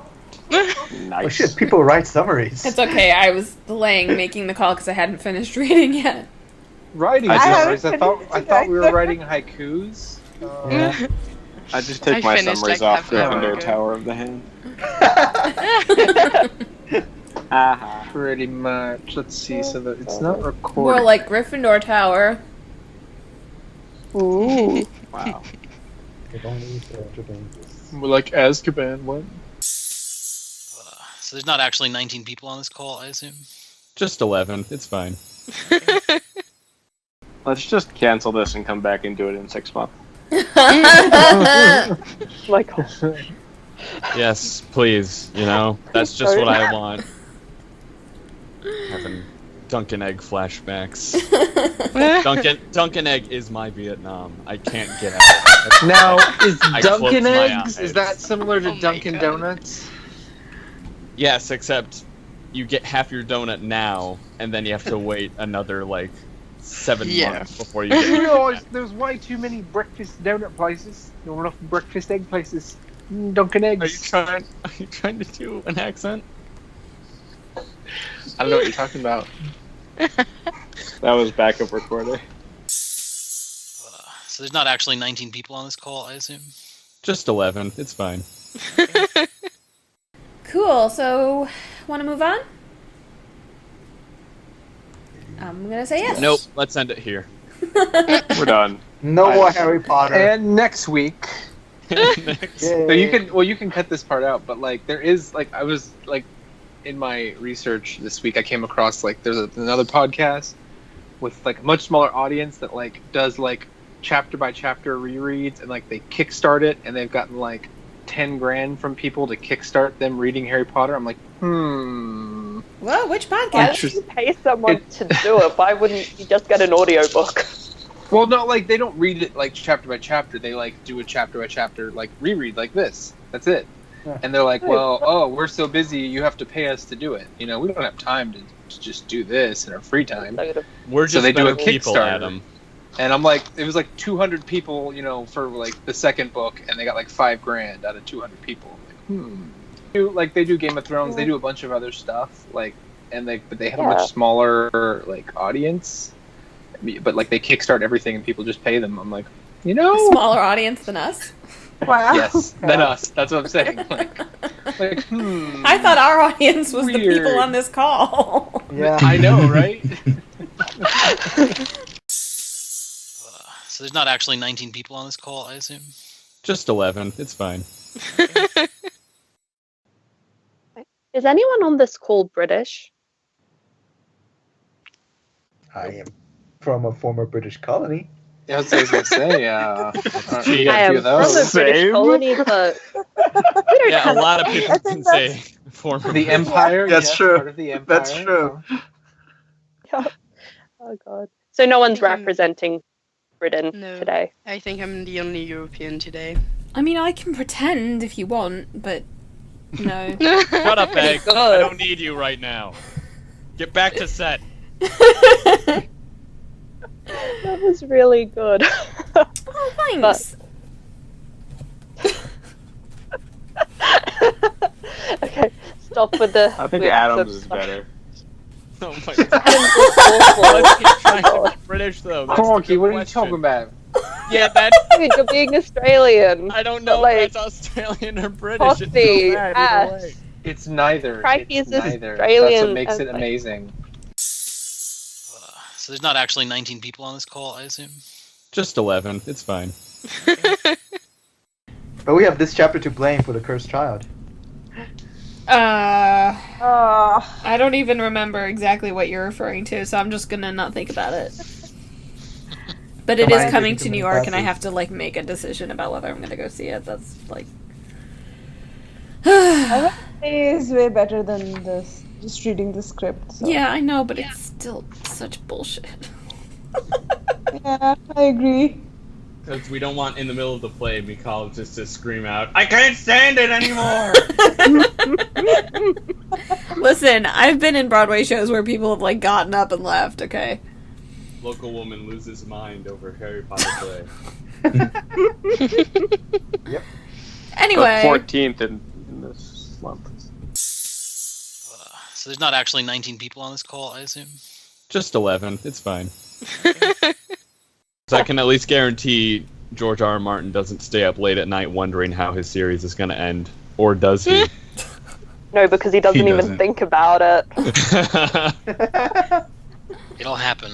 He might just pull out a wild card. When are you going to write the next book? Oh, why don't right, we all Pat. just read wild cards? Why don't we just get so into wild cards, and then when it comes out, we'll be like, oh, I just wish he would write the next wild card book. Like, I guess You know what? I will. We don't even have it at the store. Like, no one has ever asked about it. We've never carried it. I don't even... Craig, I'm driving to New York just to go. Hi, do you guys have any wild cards? I've never actually thrown someone out of a store, like, by the shirt and onto the street, but that would be fun to do that to you, Paul. And stay out. Please film it. I want to see it. Just a YouTube video. Paul visits Greg. And it's just me getting tossed out the door. It would be really funny if Greg wasn't even in the store that day, though. What those books are? Yeah, I don't know what those are either. I think are they like just want to annoy X-Men Greg. kind of or something? I don't know. Anyway, nobody clearly actually cares about No one wild cards. knows. So I think it's a myth. I think he's made them up. I have okay. a note about the chapter. Yes, Casey, thank you. Talking about wild cards, Casey. Jeez. Was one of This the is not going to become a in Harry this Potter chapter, podcast. Casey? So there's not actually 19 people on this call, I assume? Just 11. It's fine. Yeah, I think it is. You gotta end everything with a question mark? No, here's the thing. Speaking in Australian Like, accent? like when I watched the Lord of the Rings like extended editions and like hours and hours and hours of the bonus material, I could do a really good Kiwi accent, but like it's been many years since then, so it all kind of just jumbles together in my head. I think there is a bunch of offensive Kiwi accents in the Vassals watch Lord of the Rings recordings. Oh yes. What are you talking about? Oh, you're right. I don't know. Yeah. No such recordings exist. Are these the secret Lord of the Rings viewings with, I think, A Casey secret is the one tape. watching We have the recorded Fellowship The of the recordings Ring that and shall Two not be Towers. named. You don't have to edit them, just release the files for the vassals. Don't put them up. Wait, they're commentaries. You don't have to edit commentaries, right? You don't edit the commentaries except when they where I'm broke like, and we took wait a a minute, break guys. and all this stuff. Let's resync. Otherwise, it won't work when we play it. Casey, what? In the second He one, just- you didn't he just have doesn't your wanna mute release button them. off at one point when we what? paused. What happened? There are only so many places where you need to like edit. Did you ask what weapon? So there's not actually 19 people on this call, I assume? Just 11. It's fine. Is somebody doing something? Yeah, somebody put your mic on mute while you do whatever you're doing. It wasn't me. Paul! It was Xander. How do you know who it is? Because a light. We saw the shows blue. up The blue was when calling. it hit someone's. Ooh. So there's not actually 19 people on this call, I assume? Just 11. It's fine. I'm so excited for Lupin, you guys. I love him so much. Yeah, I know.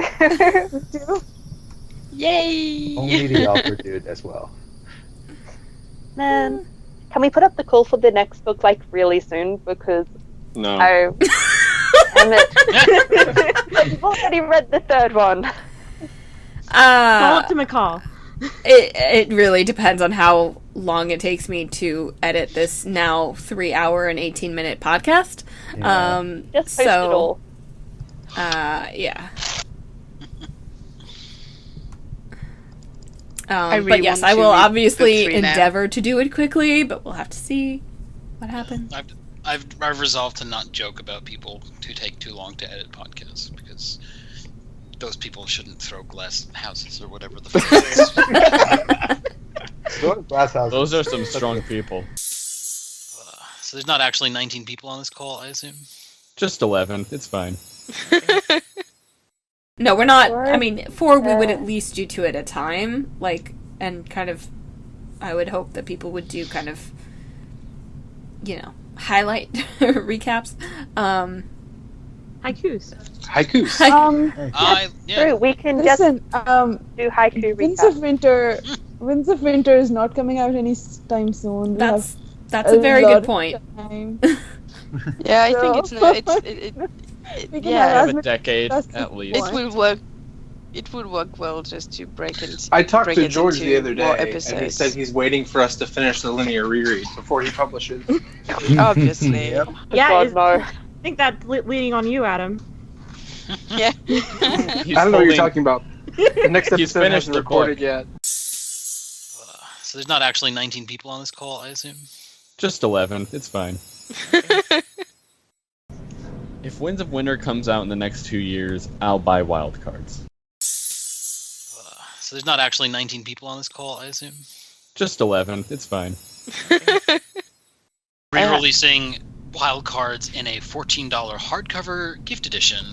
I don't know why, because no one's bought it, but it's perfect for stocking stuffer. It's a little 4x6 hardcover. Perfect for bonfires. You just wait. Game of Thrones has contractually obligated to promote it next year. So there's not actually 19 people on this call, I assume? Just 11. It's fine. I'm sorry, I just caught up on the chat. Zach's saying that we can only afford budget Paul. Fuck you, Zach.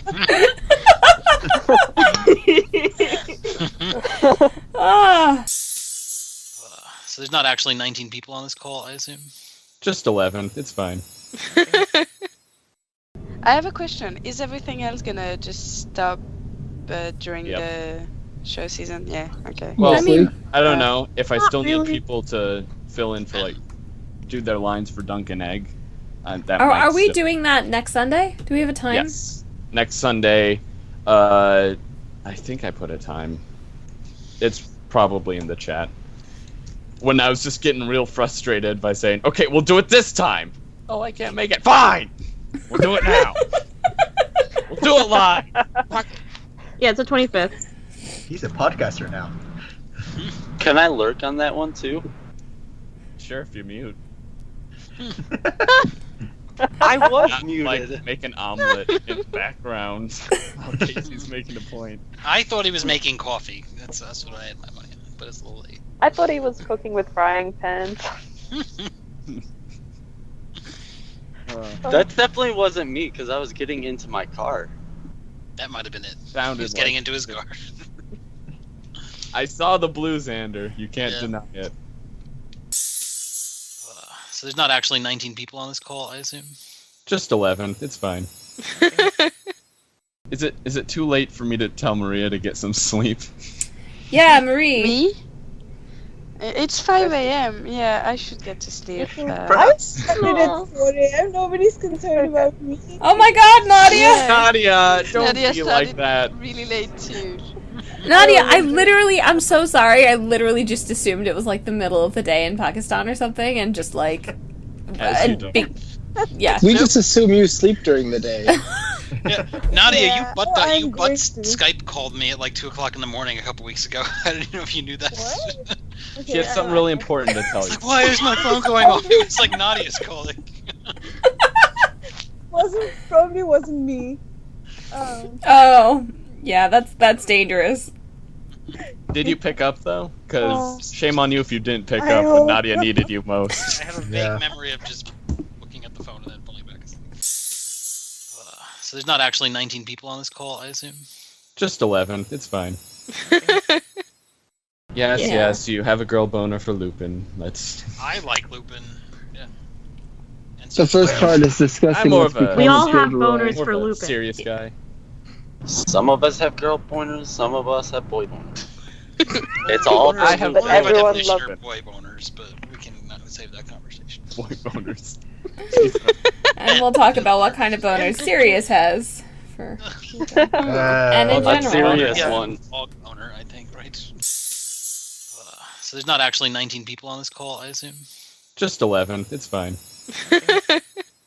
French, they wake up at 3 o'clock and have a baguette. So good. They have really small coffee in France. When I was there, it was like I was exhausted and like jet lagged and trying to get a coffee, and they handed me like this thimble full of coffee. They mostly rely on their spite for other nations. Boy, every time you have to get me I'm sorry. French, right? I'm sorry. We're actually secretly jealous of France because they rejected a fascist leader and we have to stuck with ours. So we have to get our anger out in other ways. Oh yeah, I get it. Maybe I get it. If Winds of Winter comes out,